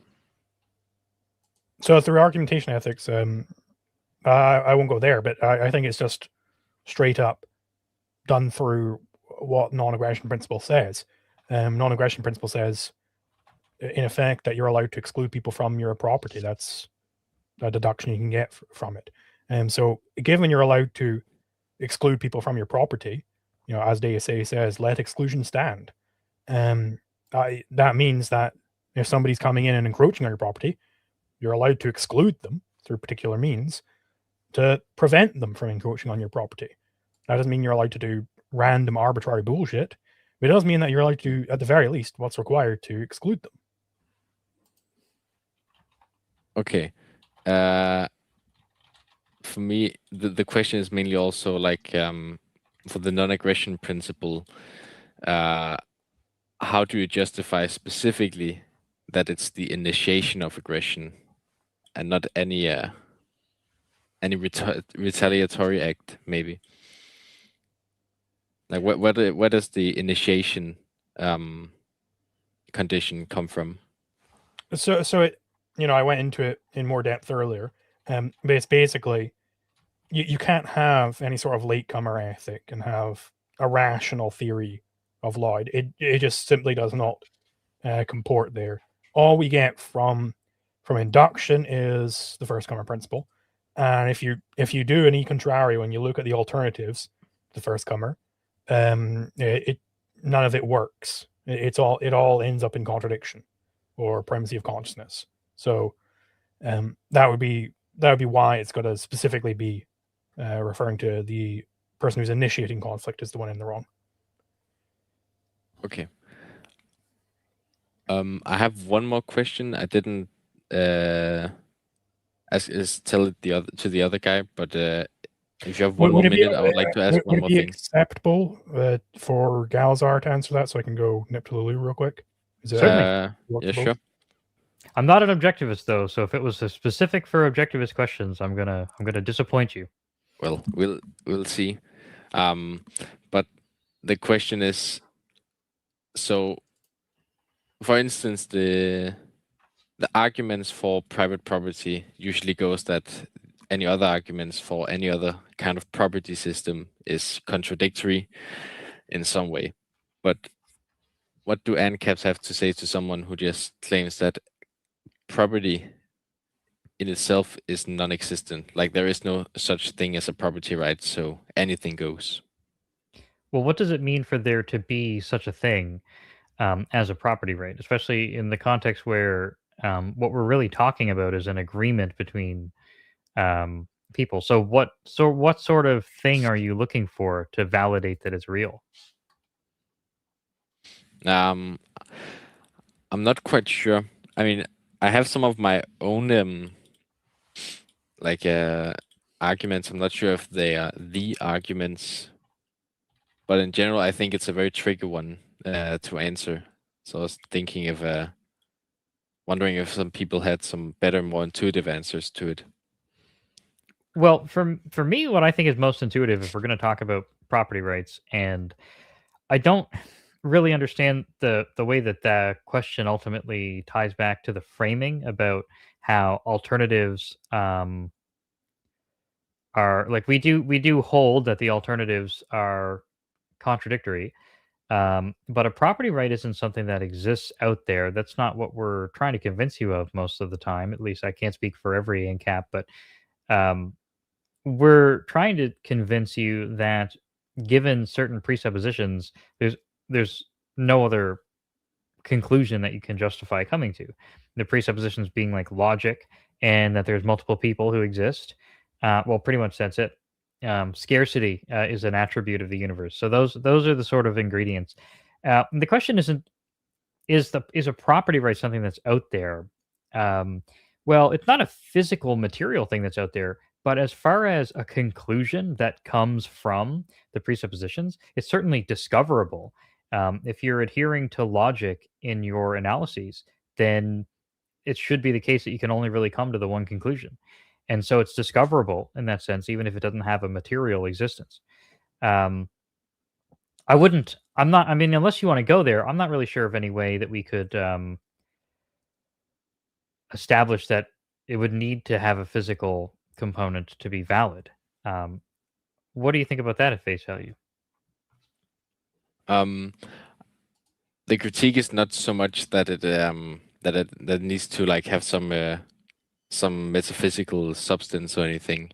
It's mainly like, how do you actually objectively show that there are some property rights as opposed to none? Like specifically that dichotomy is it's kind of How, tricky for me at least. how do you show that there is a property right rather than the alternative, which is there's no property rights? Well, I think again, we're not going to show something material, but we've already come to an agreement about that. So how I think a framing that's maybe a little bit more. I don't think I'm changing the meaning of your question, but I think it's clearer.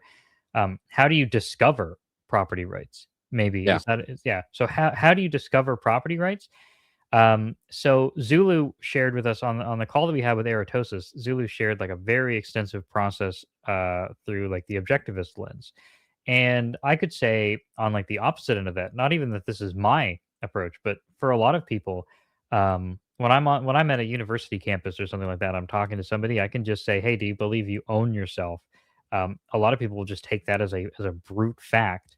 They just operate on the assumption like they property rights are just a brute fact for them that they would never um, back off from. So it depends on who you're talking to in terms of how are you going to how are you going to help somebody discover property rights. For me, really quickly, I exist, other people exist, and the laws of logic are true, and scarcity is an attribute of the universe, right? So um, it is discoverable as a logically necessary conclusion from those that there are property rights. It's not discoverable in the sense that if you have those presuppositions, they lead you to some sort of empirical observation. Rather, by starting with those, you can almost think of it like math.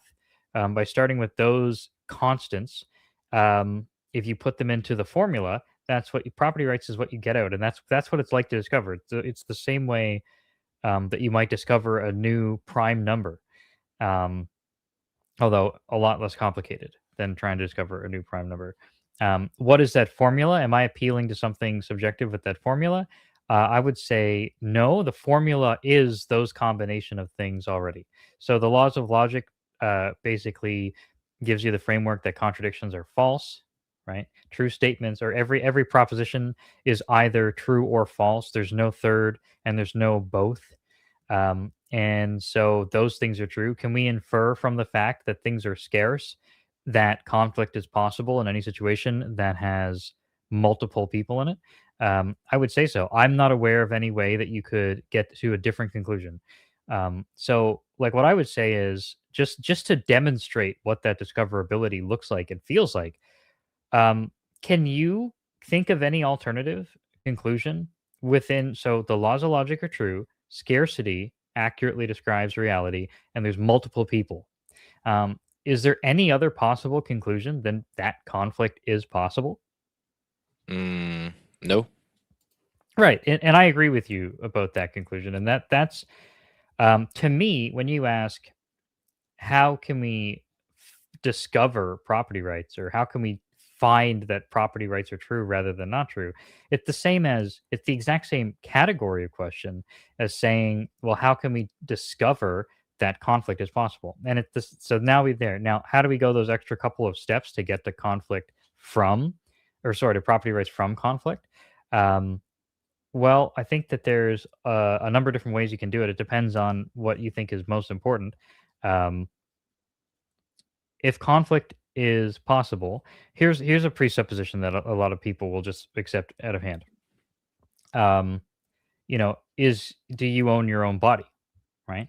Well, if somebody's willing to take that bite, then they have already discovered property rights. So even though we're having a sort of philosophical discussion here, where let's say we're talking to somebody who's very uncharitable, how do we, someone who's going to resist us at every turn, how far back do we have to go, and how painstakingly can we go through it? Most people just discover property rights as a brute fact. But let's say somebody doesn't do that.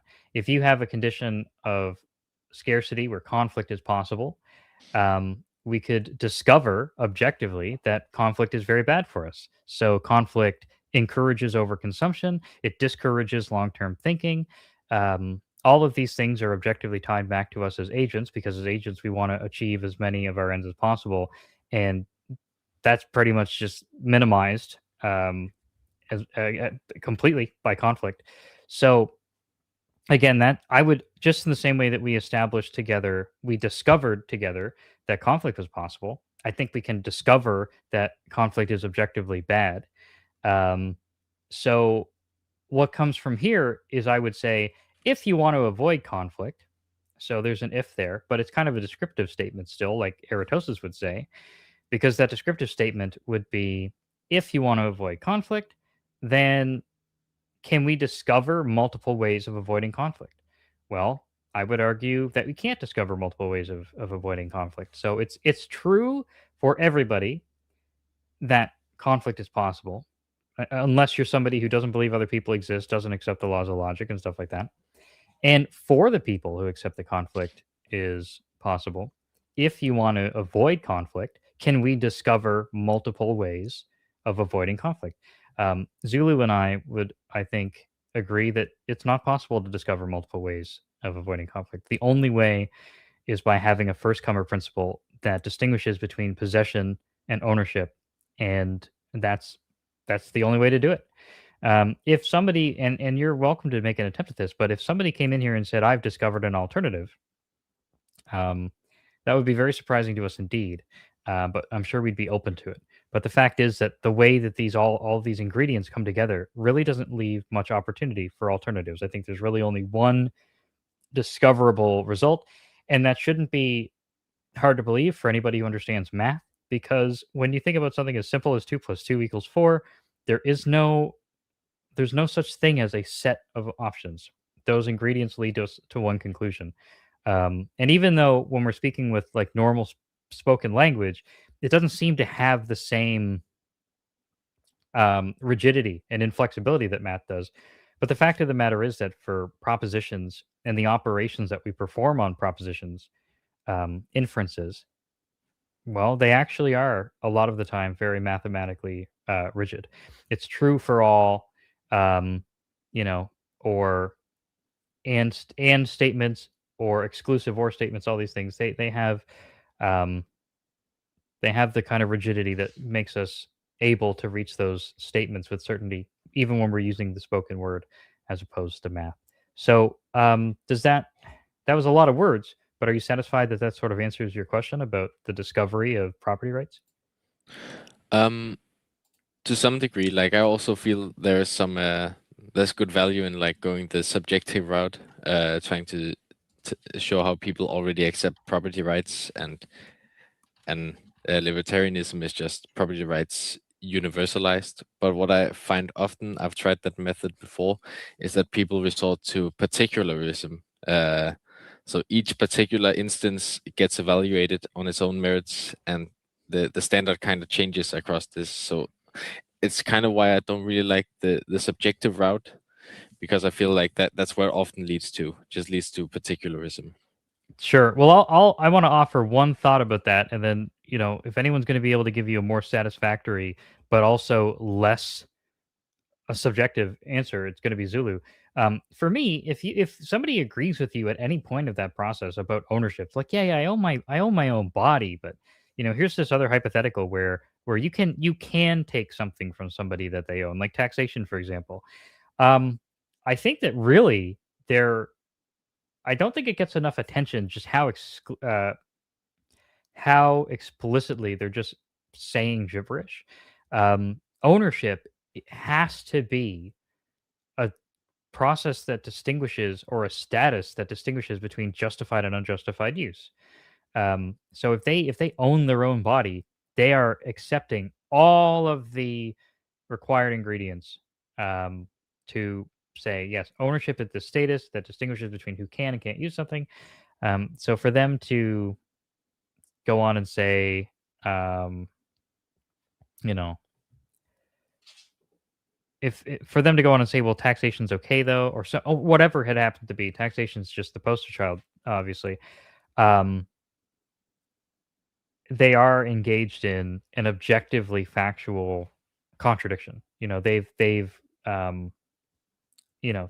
doing something just completely inappropriate logically, and you can show that to them if they're open to that. I mean, some people, if you're just talking about people on the internet, a lot of people just aren't going to listen to you no matter what amount of sense you make.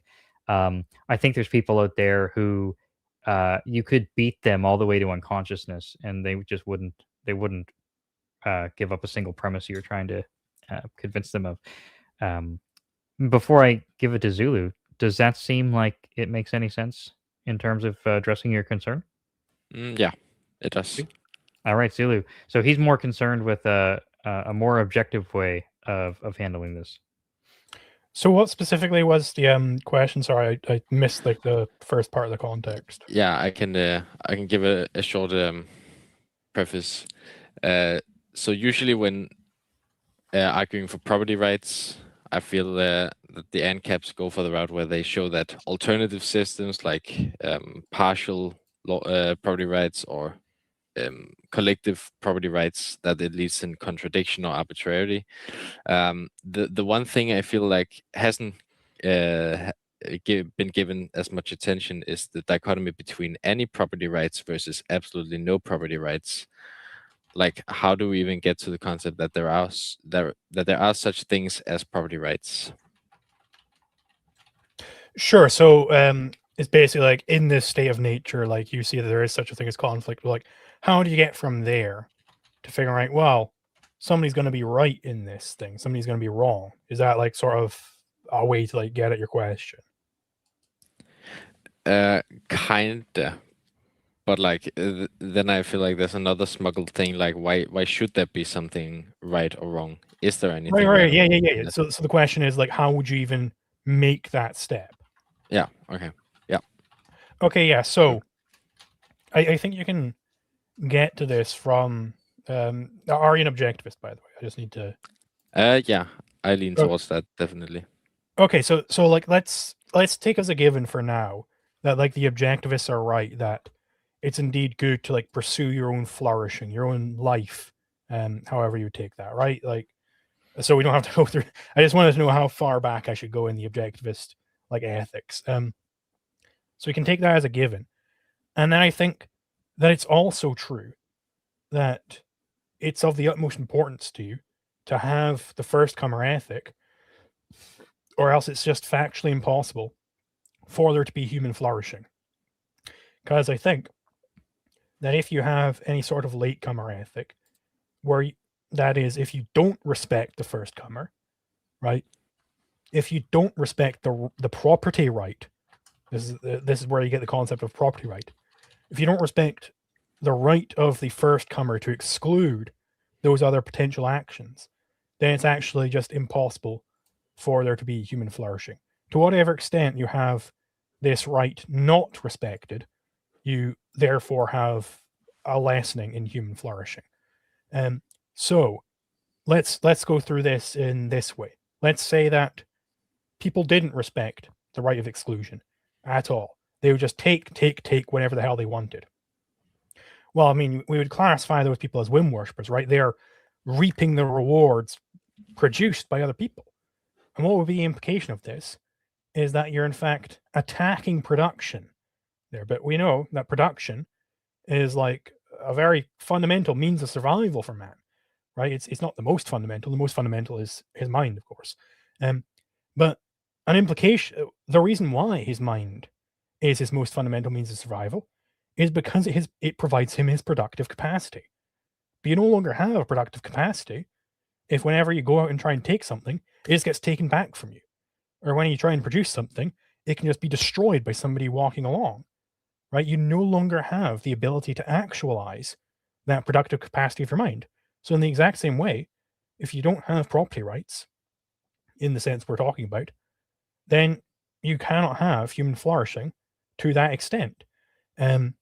Now, again, anybody who is this latecomer, they are this parasite in Ayn Rand's terms. They are latching on to the productive individuals and siphoning off wealth for themselves. So they're not living as a man, right? They're living as a tick. So I think that's how you can get to the concept of property rights, even just purely objectivistly, right? I don't think you have to stray particularly far from objectivism in order to get to what we understand property rights to mean. Yeah, I've also tried that approach before. One of the points that I think needs at least more some explanation for me is what is human flourishing, because I feel like that's doing a lot of the lifting, because if we take it's the necessity for life, then you could technically still have human life if people just partially produced, partially stole, but they would not. We wouldn't flourish, but it also requires that we understand what even is flourishing. So I definitely wouldn't take the survivalist view that it's just about maintaining life at all costs, right? So you're right there. Now, I'm not sure I have a good offhand definition of what flourishing exactly would mean. I would have to think about it quite deeply, in fact. But I think it is, in some holistic sense, it is the realization of one's values, objective values, that is. So I don't think you are realizing your values if you're being a parasite. You are, for all the reasons Ayn Rand states, of course. You're not. That's what it means to have a virtue, right? In Ayn Rand's terms, is that you are engaged in this realization of your values. And I don't think that's possible if you are acting as a parasite. No truly virtuous man would sacrifice another for his own sake, because it's not actually for his sake, as Ayn Rand shows in her novels, right? Yeah. One of the definitions I've heard of flourishing is living in accordance with the conditions for life or something like that. Yes, life living in accordance with your holistically, nature. because I don't think life is just means survival, for instance. Yeah, okay. Thank you. I think that was all from me. Awesome. Thanks so much for calling in again. We always like hearing from you and answering your questions. They are thought-provoking. And I hope that this was productive from your point of view. Yeah, it was, definitely. Thanks for this discussion. All right, our pleasure. Thanks so much. We got one more caller, so we'll move on, and hopefully we'll hear from you again next week. Have a good one. Have a good one. All right, we're bringing up our next and final caller, DMM. DMM, you are on the line. We can hear you. Hi, how are you? We're doing well. Thanks so much. You've got a couple of questions that you posed, and they're all very interesting. So how about we just hand the floor over to you, and we'll go from there. All right. So self-ownership, having it describing it as a tautology, like just as something that we should assume is true, is not necessarily something I personally agree with. even though I agree with the concept of self-ownership, of course, I don't think it's necessarily implied or guaranteed. I think I think ownership as a concept requires a subject-object relationship, right? And Sure. I'm not sure exactly how you would define that in the terms of self, without resorting to some metaphysical um, inquiry or like some scientific um, meandering. Sure. Well, I think I definitely want to hand over this to Zulu before we move on to the next question. Mhm. Neither, I don't think Zulu. I definitely know for myself, it's not about a tautological assumption. Now, what's happened in the past? I mentioned this on this episode, and I've mentioned it on previous episodes too. Mhm. Is that when we're talking about rhetorical strategy, we want to help people understand our position better. It's often the case that the person that we're asking, especially if they're not familiar with Ancap, they already assume that they own themselves. And if Right, you know the person you're talking to, if they're making that assumption, regardless of whether or not I think that's philosophically valid, if right, I'm talking to somebody and they're making that assumption, that's where they've decided they're coming from.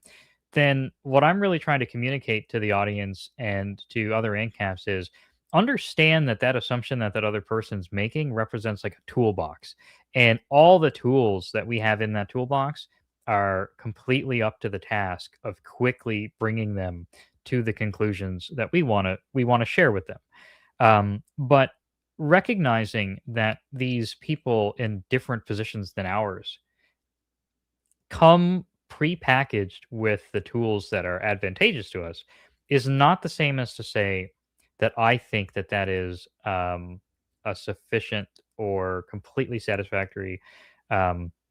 philosophical or just philosophy, right? No, So, I uh, totally understand that. I think that assuming that it's true in every case and under every scenario is just wrong presupposition, and it shouldn't be something that we just like assume off the cusp, like, oh well, if you think that you own yourself, then you must own yourself. It like, because the subject object relationship, it takes a lot more than just like, oh well, I believe that like my brain is inside of this vessel and like I own the flesh, or something like that. definitely. Oh, I totally agree. I think that I mean, it sounds like we're not guess necessarily going into uh, Mhm, a specific derivation right now. We're sort of having a meta mhm. conversation about that. I don't want Right, anyone to get the impression that I don't think it's true that everyone assumes that they own themselves. of And course. I don't want anyone to think that I'm prescribing a rhetorical approach where you make that assumption. It's just Mhm, that because it's so common that if you're interested in having these discussions with people, it's worth being prepared to make the most of the landscape of the discussion. But I totally agree with you. There's no contest for me whatsoever that it's mhm, not the case that everybody is already coming with that assumption, and it's certainly not mhm. useful for us to assume that they are. Right. And yeah, so I mean that was just my first bit. I guess I'd like to hear what Zulu has to say about it, but if he has something. If not, we can move on. I have another question. Yeah, sure. So the thing with self ownership, I want to make it very clear. Like, we're not talking in some like hoodoo voodoo like mystic sense here. Like there's Mhm. some soul which is owned or whatever. Right. Uh, we're talking when we say ownership, we're talking about the right to exclude. That's one definition of ownership. There are multiple valid ones. I won't go into that right now. So self ownership is then just the right to exclude people from your body. So all we're saying when we say that people own themselves is that they have priority over what happens to their body.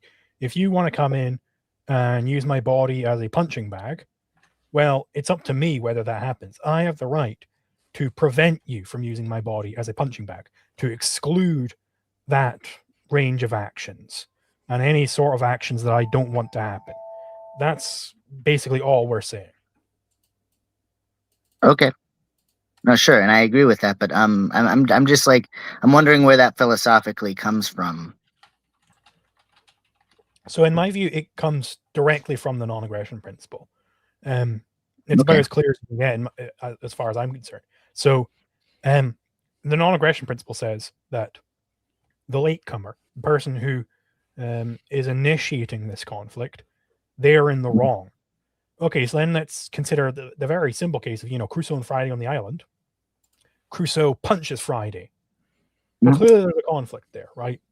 There's a conflict Right. over the use of Friday's face, at the very least. Now, who has started this conflict? Who brought that conflict into being? This state of mutually exclusive actions with respect to Right. Friday's fate.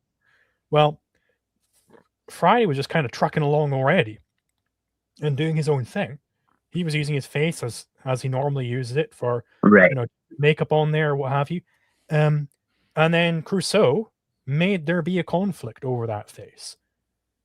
So it is the latecomer, Crusoe, who started this conflict. And that's how we get to self-ownership. It's a little more complicated how you get to external ownership, but I don't think it's actually much more complicated. Some people overcomplicate it. I think it just comes straight from the NAP as well. Right. But it's just a lot more clear in the case of self-ownership. Right. I would actually take the opposite position. I think self-ownership is much more complicated than ownership of exterior things, because the exterior things, I think it's much more clearly from the NAP, but because like you can't like obviously you wouldn't be able to own people, but you can own things. So like subject-object relationship, that's where ownership comes from. You have like a subject, yourself, object, a thing. I own thing, it's mine. There you go. I produced it, I made it, I bought it, whatever. I had done the required work to attain thing. It is mine now. But self-ownership comes from like the very birth of the person, like from the very start of them. So if you assume that it's because of like this first comer principle, and absolutely no sarcasm meant by this or anything, but like I'm not sarcasm. I'm trying to think the irony I meant, or whatever it is. But the first people to conceive of you, your dad and your mom would be the first, and so first comers, I would suppose. So they would technically own you. Right, and under this NAP, under this definition of the NAP, like that Ayn Rand technically espouses, right? Like they would be the ones who created you. So as far as Ayn Rand espouses, perhaps, because she does agree with the labor theory property, but I would reject the labor theory property. I want to be clear. It's not that you created a thing, that is why you own that thing. It's that you were the first comer to that thing. Moreover, other people are late comers. They, if to interact with you, would have to initiate conflicts in some way if you're not agreeing to it. So you would have to accept the instant that you come into being. It's not like there is a soul who managed to grab onto that zygote first. I'm not saying that. It's that when the sperm and the egg met and it got fertilized and everything. I'm not an expert on all of the specifics there, of course, not a biologist. In vague terms, when the baby was created, then there is that baby there. Okay, so that baby is that baby. So that baby is allowed to exclude people from its own body. Why? Because if anybody came along and met this baby, even if other people created that baby, if they came along and tried to punch that baby, well, that's going to contradict what the baby wants to happen. Right. And so, I suppose so life would be an end in itself, basically, at the moment of conception, is what you're saying. Like it would just be like. I'm not sure I would describe it in those terms, but as far as I understand them, I think we're getting at the same thing. Okay. And then I guess my second question would be how and since I'm moving on to a different topic, like obviously the floor is open for like the floor was open for both of you, but I'm just wanted to be clear that because I requested specifically Zulu earlier, so because I had already We had already talked, right? So yeah, but how like when anarcho-capitalism, when theory and praxis meets reality, meets pragmatism, meets the real world, how do you see that sort of thing coming about without some sort of violent revolution? Because I used to be an Ancap, and I'm like, like, I think actually we've me and I'll show my face. I know like I know you won't like you don't share it or anything. You're perfectly allowed to, but we've met before at like what was it, Yalcon or something, some sort of, me and Zulu, I think, actually. So if you recognize me. Well, I can't actually see you, so I don't know. You'd have to Oh, I see don't the know. picture, I guess, in the Discord. Sorry about that. Oh, okay. No, it's on StreamYard. I don't know. I can't, because I'm not the host. I can't see people in the Oh. backstage. Gotcha. Well, hopefully the host took a picture, Good luck. screenshot, whatever. Yeah. Sure. Whatever it is.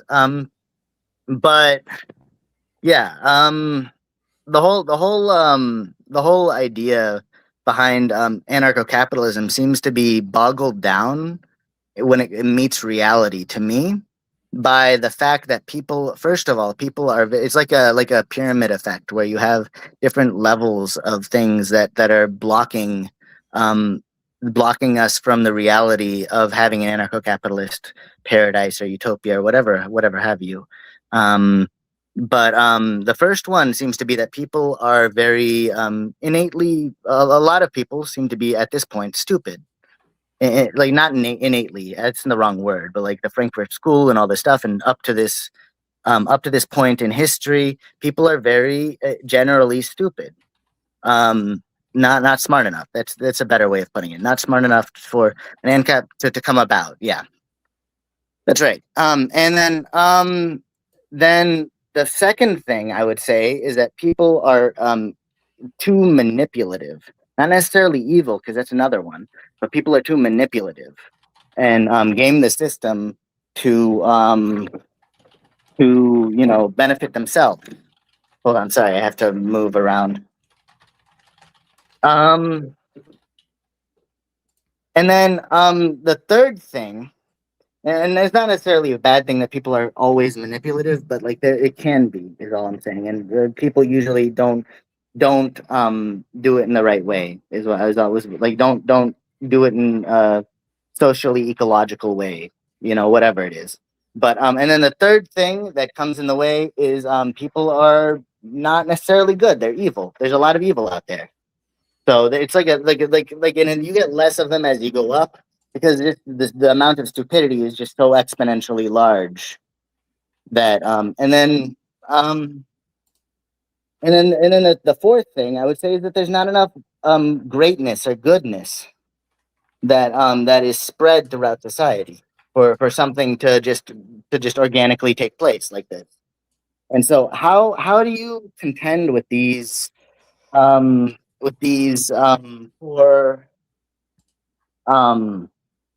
blockages towards anarcho-capitalism? How would you do that without sparking some sort of violent revolution? Do you think, Zulu, it's better if we each take a crack at all four, or if we each take a crack at one at a time? Perhaps one at a time. I was going to give like just a general like thrusting argument, and then I suppose we could come in and dissect them each individually if you want. That'd be great. That'd be great. So yeah, my general thrust, which seems to apply to at least multiple of these,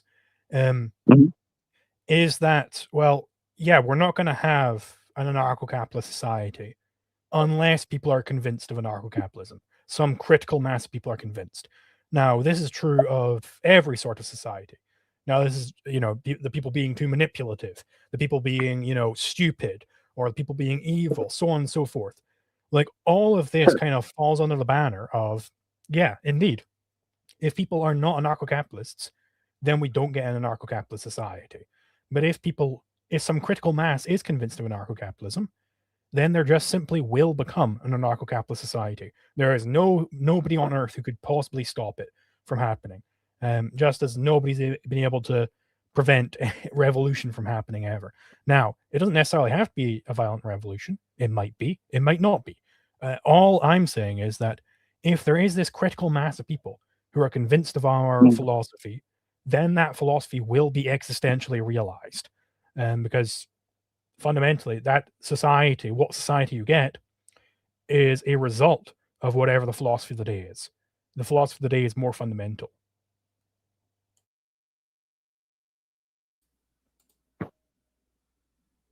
Yeah, I love that answer, Zulu. I think that it's one of the greatest forces for optimism in the movement to sort of think about it in that way. And I think that's exactly the right way to look at it. I think it kind of reminds me of how prior to the establishment of any of the communist states that existed, if you had have pitched those ideas to the people, it would have had probably a similar reaction at times. Say, you really think you're going to be able to do all these radical things that are so different from the way things are currently done? And Right. sure enough, with a sufficient vanguard of thought leaders and a shift in the philosophy of the day, look, they got the result. Maybe Of course. perhaps after the fact, most of them wish that they hadn't, but they certainly did either way. And I think we're in the Right. same sort of boat. No, I agree with that. I'm just saying, like, would we really want to be in the same boat as them? Like, we would want this idea to cook. We would just want this idea to not be made with the adults, but with the children and the adults at the same time. We want this to grow and ruminate in society, and that would take more than my lifetime, more than my kids' lifetime, and probably more than my grandkids' lifetime, given the current state of things as they are right now. Well, I certainly think that the emergence of the Soviet Union, for example, happened much quicker than over several lifetimes. And Sure, but if we want to integrate, if you want things to happen like educating children and cultivating a culture of liberty and praxeological understanding and all those kinds of things, then wouldn't the fastest way to start having, like you said, the children being involved too, wouldn't the fastest way to do that would be to get I, the society, and then that would be the environment that would bring that about? I really don't think so, because that's how you get you had like in I mean, like, for instance, in Nazism, it happened probably the fastest of any ideology. It grew really fast and it died really fast, right? About like 15 years of, like, it being alive, it grew up, it blew up in about let's just say 5 years. It was less than that, I think, personally, but that there was Nazi youth, and they were learning and stuff, and then like I don't think that's something to emulate personally. I mean, Well, like, I don't know. clear in emulating in a libertarian way would be Sure. to instruct the youth of what I believe Right. to be true. Right? But It's not saying rat on your parents to get them in the gulag or anything like right, that. It's Not saying simply believe that it's not appropriate to go about and initiating conflict with people. That's not an appropriate way to act. Don't hurt people, don't steal people. As much as I like to clown on sure. that phrase, I that's think what largely we're people saying. already agree with that, And, though. that's I think what I'm doing. I think I'm appealing to a very young audience, relatively speaking. Like, my audience is still in like the 20 to 30 range, but relatively speaking, as far as political movements are going, that's pretty young compared to some of my compatriots. Totally. I get that. I'm just saying that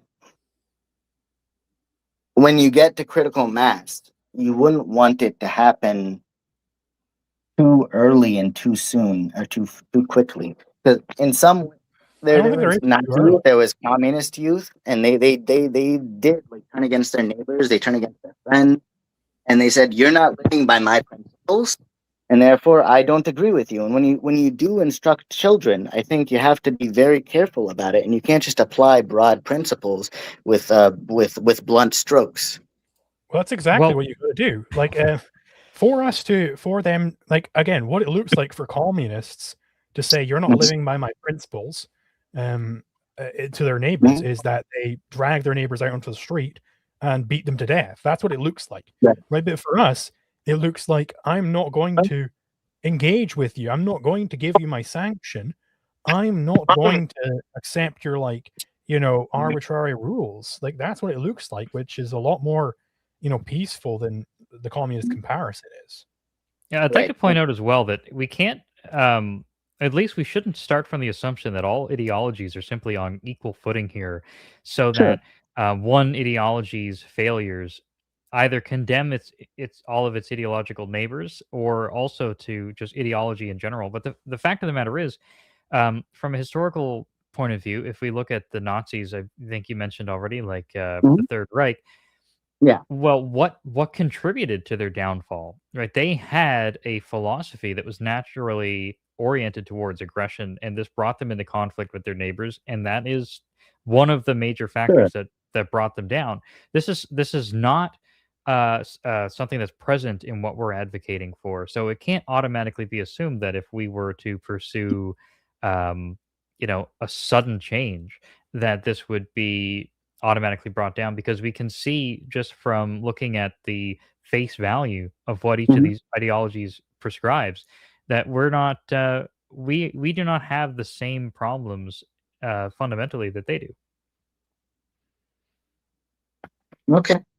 Yeah. I wanted to point, like, the first thing I'd like to really say is that I don't think that all ideologies are equivalent, and I mean, like, clearly, right? I used to be an Ancap. I'm a minarcho-capitalist now.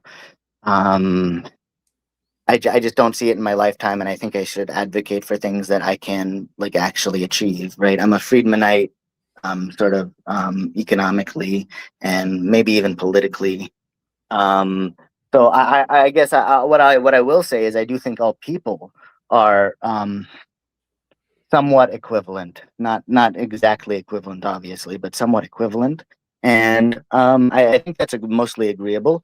And so these are just ideologies. They're empty buildings. They're empty ideas that are filled in with people, with thoughts, with real actionable goings about, doings and like actions, right? As the Austrian school sort of says, man acts, right? It takes a man to act. You have to have someone who is out there functionally pushing the market. So and another, like, Hold and on, I just want to ask something sure. here, because I want to get Zulu's input on whether or not this what I'm about to say is even valid. But Mhm. so what we're doing is we're making a moral prescription, right? We're not saying here's a bunch of institutions and our goal is to bring about these specific institutions. We're Right. really starting from a moral prescription. We're saying that one should not aggress.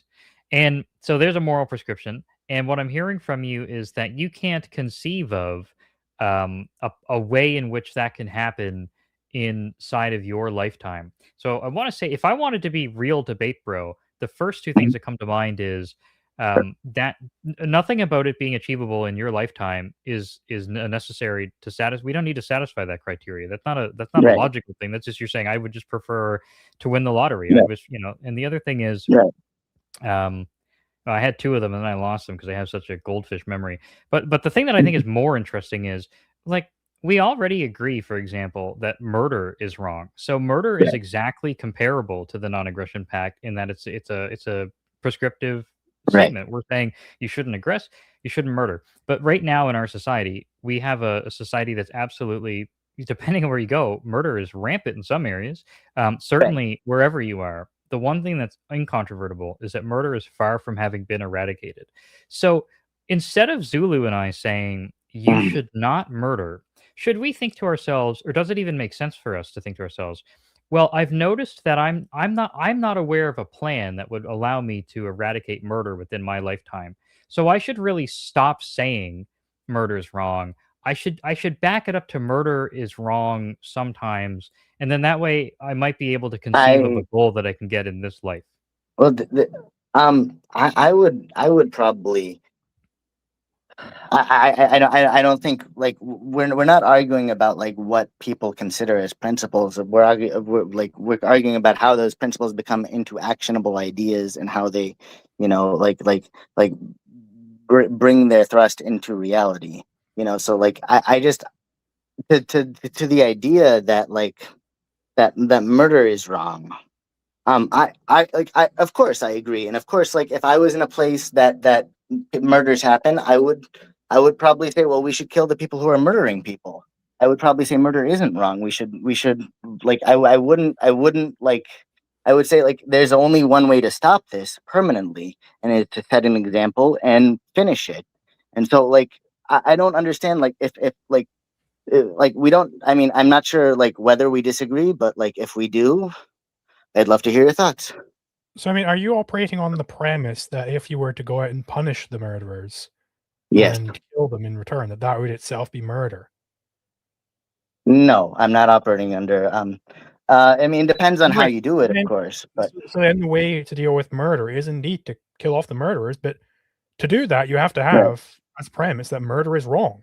Right? If you don't have right. murder is wrong as a premise, well, then why But the hell are you punishing those people? They're doing nothing wrong, it, right? it's not widely accepted. Actually, that's a very contested point. And I know because of everyone's taken like some It's form of like ridiculous. English 101, English 201 or something, right? And so you have to write a paper at some point about like either the death penalty or some other number of topics. And it's actually a widely contested point that like you should kill those who murder. It's Well, a widely contested point. Most people let's disagree put with it. that aside for now. Sure. If you're going to punish murderers in some way, your way was go out and kill the murderers, but let's put that aside. Right.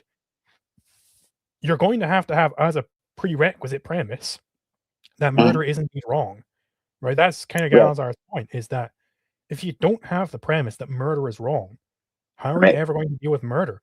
If you're just like, So- oh, well, I don't like it when they murder Jewish people, and let's stop that. Or I don't like it Yeah. when they murder old ladies who are walking home from work.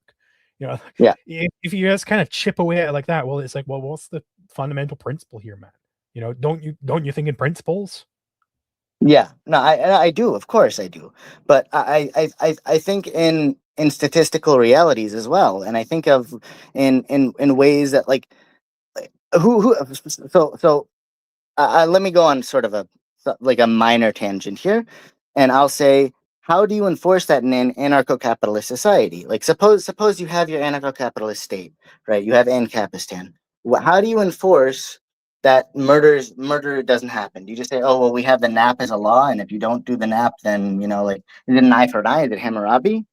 Like who is enforcing it? Also, Well, I mean, like well, just so I mean, if somebody was going around murdering people Mhm. in Ancapistan, I would absolutely be willing to fund some sort of a Dexter Morgan to go out there and kill those Mhm. people. I would be Right. Dexter I Morgan would agree. be the greatest hero in anarcho-capitalism stand, right? Mhm. He would be a great man. Right. What a He's a great mercenary. guy going out and killing off the murderers. Right. Either kill them off, or for in general, just send them Right. out to the frontiers. I don't want to deal with them. Send them out to the frontiers, and either they're going to Okay. work out how to be productive individuals out there, civilized individuals, and then civilization creep forward because of that, or they die, and I don't particularly care about that. Okay, either they work out how to live properly, or they're going to starve to death, and it's not my problem. I'm not going to let them be a leech on my life anymore. Like a leper colony is what you're saying. Not even a leper colony, because a leper colony was like, you've got to go out there and maintain it and make sure everything's all orderly and everything. I'm saying no. Right. Get in the space pod. We're sending out to Alpha Centauri. Good luck. Yeah. Gotcha. And you're paying for the space pod. Hey, Yeah. I'd be willing to fucking pay to get these people off my goddamn property. And it's Sure. like, hey, guys, I mean, you pay for the bullet. You know, if you can't kill them with a bullet, then you get the space pod. Dirt. You know. Yeah. Here's a framing I'd like to share with you that I think really is it has a lot of potential to help clarify this question. So the question is, and the way that you framed it is really popular. A lot of people frame it the way you framed it, and it's who enforces X, who enforces the non-aggression principle, who enforces the rule not to murder people. Right. But you're asking that question about the like what I call like the voluntary society, although I wish I had a better label for it. But like here's a society that's adhering to the NAP. So what we got to remember is if a society is a set of individuals and if they're adhering to the NAP and someone's going around murdering people, well, he's not. So the question's really, there's a sort of an essence to where it's like it's the NAP followers versus some outsider. But the framing that I really want to give that I think is better is, how does a set of individuals who are all committed to adhering to the NAP solve this problem? And if you frame it that way, I've found that it's just a lot easier and more intuitive to sort of come up with your own answers. So let's say me and you and Zulu are living in a little village together, and it's just the three of us, and we become aware of a fourth person who's a murderer. And the question is, okay, the only rules are this: me and you and Zulu have come up with, we are agreeing to follow the NAP together. That's the only constraint on the hypothetical. So what is the NAP? We don't initiate conflict. Can we, the three of us, solve this problem that we're now aware of a fourth person who's a murderer? And I have to say, no, I'm not going to. Maybe not going to bore everyone to death with an infinite amount of answers to this, but I have found that that framing makes it so obvious that there's like an almost unlimited amount of solutions that should just jump right out of the question at you. Sure. And I agree with that. But the whole thing, like the idea that I want to go back to maybe to my initial idea, because like we're assuming, okay, like if we have it in Capistan, if everything is hunky dory, right, then it'll be hunky dory, and it's like, okay, that's like that's its own, we're thinking, we have our mind, like I have my head in the clouds. I don't know about you, but like it's nice to think about that. It's great, right? I just with that, with so many presuppositions, right? Where it's like it's already so far into the whatever future where we have, and we're all great. But once we try to, like, you said something interesting, I think earlier, that like the fastest way to Ancapistan would be the best way. So even on top of like thousands of dead bodies, even on top of like, even on a river of blood, like if like no matter like what is the fastest way to Ancapistan require? Like if you enforce it, if you say like this is my property, right? And then people like say, well, no, it isn't. Are you allowed to go you know, and do what you need to with your band or army of however, what have you, and destroy as much property and lives as humanly possible to uphold your principles? Might I just jump in for a moment? Sure. We're not saying anything in particular about what the fastest way to Ancapistan is, or anything of the sort. We're saying the most fundamental step is to convince people of anarcho-capitalism, and then whatever happens, happens. Now, certainly, you don't bring about anarcho-capitalism by not believing in anarcho-capitalism and going out and destroying property. That's definitely not how, because then you're violating the fundamental step. The prerequisite of getting to anarcho-capitalism is that that people accept anarcho-capitalism. So if you're going out and spreading anti-Ancapism, then you're moving in the opposite direction there. Right. So at what point do you take action when people start encroaching on you and your children and in your ilk and your friends and family, all that stuff? At what point do you start to take action? So it would be very context dependent. What specifically is the encroachment, how far the encroaching, so on and so forth. What means are available to you. Now, if you've got the means available to you, what we're saying is perfectly within your rights to defend your property and other people's property, the property of your family, for instance. It's perfectly within your rights to use whatever means is necessary to defend that. So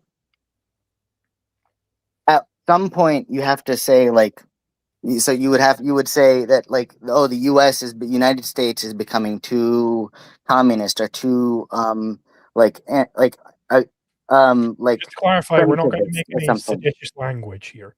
Sure, I'm sorry. I'm not trying to offend them. I just want to guarantee that I'm not trying to do anything like that. I'm just trying to enjoy a debate or something. Let's say. Yeah, I get it. We're not allowed to based on YouTube. Like, right. I get you. So so imagination land, which you live in, is becoming more radically communist or Marxist Leninist or something, right? Some sort of thing that is tearing into its metaphysics and its schooling, everything in the society. Slowly, it's churning its way towards like some sort of communist ideology. At what point do you have a right to say I don't want this? Like, do you have a right to say I am enforcing my national identity of like capitalism at the very least, not even anarcho-capitalism, just capitalism? Okay, so yeah, you're like Cassian Andor, and the Galactic Right, Empire is starting to right, encroach more upon you. right. Well, the non-aggression principle states that he has the right to reject them the second they Mhm. encroach upon his property. He has the right to Sure. exclude them from his property. Sure. So like if there's like some primitivist or communist, Marxist, Leninist, some sort of force that he doesn't personally agree with. So like if And to be you clear, it's were not laying because down he the, doesn't personally agree with them.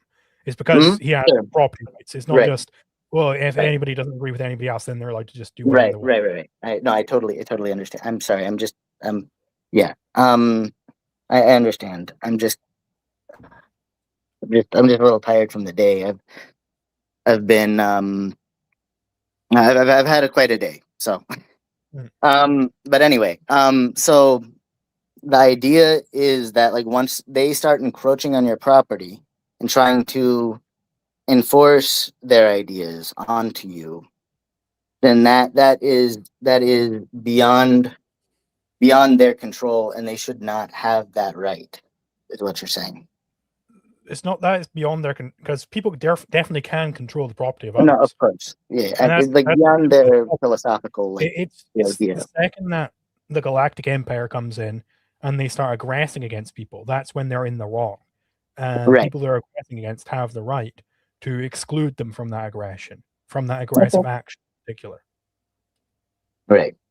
So, okay. I mean, I guess that's most of my questions. I mean, I just because like and then what is the fastest, most peaceful way? I think my final. What is the fastest, most peaceful way that you think? I have my own answer, but that you think we could achieve anarcho-capitalism within 200 years? Let's say. Let's give it a long time span. 200 years. If every anarcho-capitalist starts implementing the exact strategy that I'm implementing, we could get there within a century. Okay.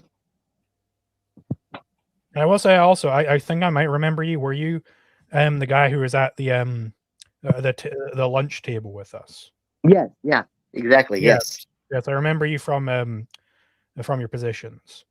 So send a picture into the Discord as well, so I remember. Sure. Absolutely. Specifically, if I'm right. Yeah, I was there with you, and I met Sithis. We talked a little bit. Whole bunch of folks. Whole bunch of folks. Yeah. If I there were a lot of people that liked him. I had never heard of him before, but yeah, invited me and everything. We got to know each other. Yeah. Good. What do you Yeah, think? well, he's around in the all the Discord server community, so it's easy to get. If I could just leave a note here, I'd like to put Sure. into the video for posterity on the topic. Just for the benefit of the audience when it comes to framing, I think another thing that's really sort of fraught is the question like, are you allowed? And that's another way that questions are framed so commonly, especially when you're just talking to, like in your case, minarchists or just people who aren't as familiar with Ancaps. Like, are you allowed to do this? Are you allowed to do that? And the reason that I really advise against exploring language, like asking questions about what you're allowed to do, there's nothing intrinsically wrong with them. But what happens for most people is that allowed for many people is an appeal to some sort of authority that has to step in and say you're not allowed to do that. For us, that is actually still the case, but it's an appeal to a specific prescription. It's the non-aggression principle itself. So I think it's clearer language to say it's not about what you're allowed to do. It's about, is it just an objective fact that this lines up with non-aggression or not. And if it doesn't line up with it, it's not about we need to have some sort of institution and authority so we can go to them and say, "Hey, this is not lining up." It's once it's not uh, consistent with the non-aggression principle any longer, then it goes back to that other question I asked you, which is, can you think of any ways that a set of individuals who are adhering to the non-aggression principle can solve this problem? And the problem Mm. is this person who's doing something that's aggressive. Sometimes it's murder, like we talked about earlier. Yeah. Sometimes it's fraud. Sometimes it's just somebody who's like a town drunk and is prone to, knocking people's mailboxes over by accident. But whatever the case may be, I think that's the framing that can ask the exact same question without accidentally inviting all of this baggage that's sort of harmful for clarity on the topic of Yeah. non-aggression. And I'm only saying that not necessarily as a correction in any way, but just I think it's helpful to think about it that way. It makes it easier Sure. for people to talk about this stuff. Totally understand. Yeah, got you. I think Zulu wanted to say something as well. If I did, I don't recall what it was. Oh, okay. Sorry. I remember you were speaking. Never mind. Yeah. No. I mean, I think I had all my questions answered. I would love to see it within 100 years. I won't live to see it, but I would love to see it grow towards that within 100 years. Really, I would. And I don't really consider that to be fully. I would love to see it within 250 years, even. But I don't think that the prescription is necessarily there in the cards right now. Well, I guess we're going to find out. I hope so. Okay. Well, you said that was all of your questions. So do you think that, Yep. that we've adequately addressed everything that you brought to us today? I believe so, yeah. Super. All right. Well, we're super glad to hear that. That's going to be our last call for today. So I guess we're going to head into our outro now. Thanks so much for reaching out. And hopefully we can hear from you again in another episode. Absolutely. I would love to. All right. Thanks so much. That was DMM, call number 4 for episode number 8. So we're going to go into the outro now. Actually, I moved to a studio, so the outro is not going to play automatically. That'll start again on the next episode. So you're going to be getting a very jarring, sudden end to the show. But before we leave, I just want to say thanks so much for everyone coming out. Really appreciate it. We're a little bit over halfway to having the option to do super chats. And I think that what we're going to do at a minimum is at the end of every show, we'll read all the super chats just to make sure that anyone who does use one gets some attention. But we got to get there. So if you know anybody who might be interested in this kind of content or might be interested in calling and giving us a hard time, by all means, spread the word. We super appreciate it. That's everything I wanted to say. Zulu, was there anything you'd like to end the show with?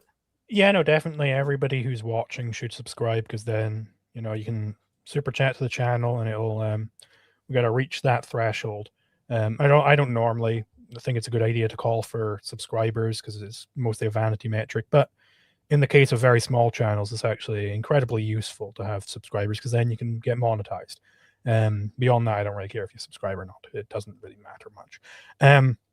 But yes, thank you everybody who came along. Thank you everybody who called in. And I will be. Some people have asked. Yes, I will be debating infrared tomorrow at midnight for me. On capitalism versus socialism. So it should be a pretty interesting one. He's a very rowdy gentleman. I expect he's probably going to just kind of yell and get angry most of the time without much of substance. But yeah, make sure to tune into that. Do you have a scheduled video up on YouTube already? I've not scheduled the stream yet. No, couldn't be bothered. Yeah, but I will do that probably when tomorrow. Whenever that is scheduled. I'll make sure that there's a link in this video for anybody who needs help getting there. And just so everyone knows, this show is normally an hour long. We're at 2 hours and 40 minutes now. So this was a nice long marathon one, but we had some great calls. If you're interested in getting an answer to a question, then what I want to say is join our Discord. It's in the pinned message in the YouTube comments.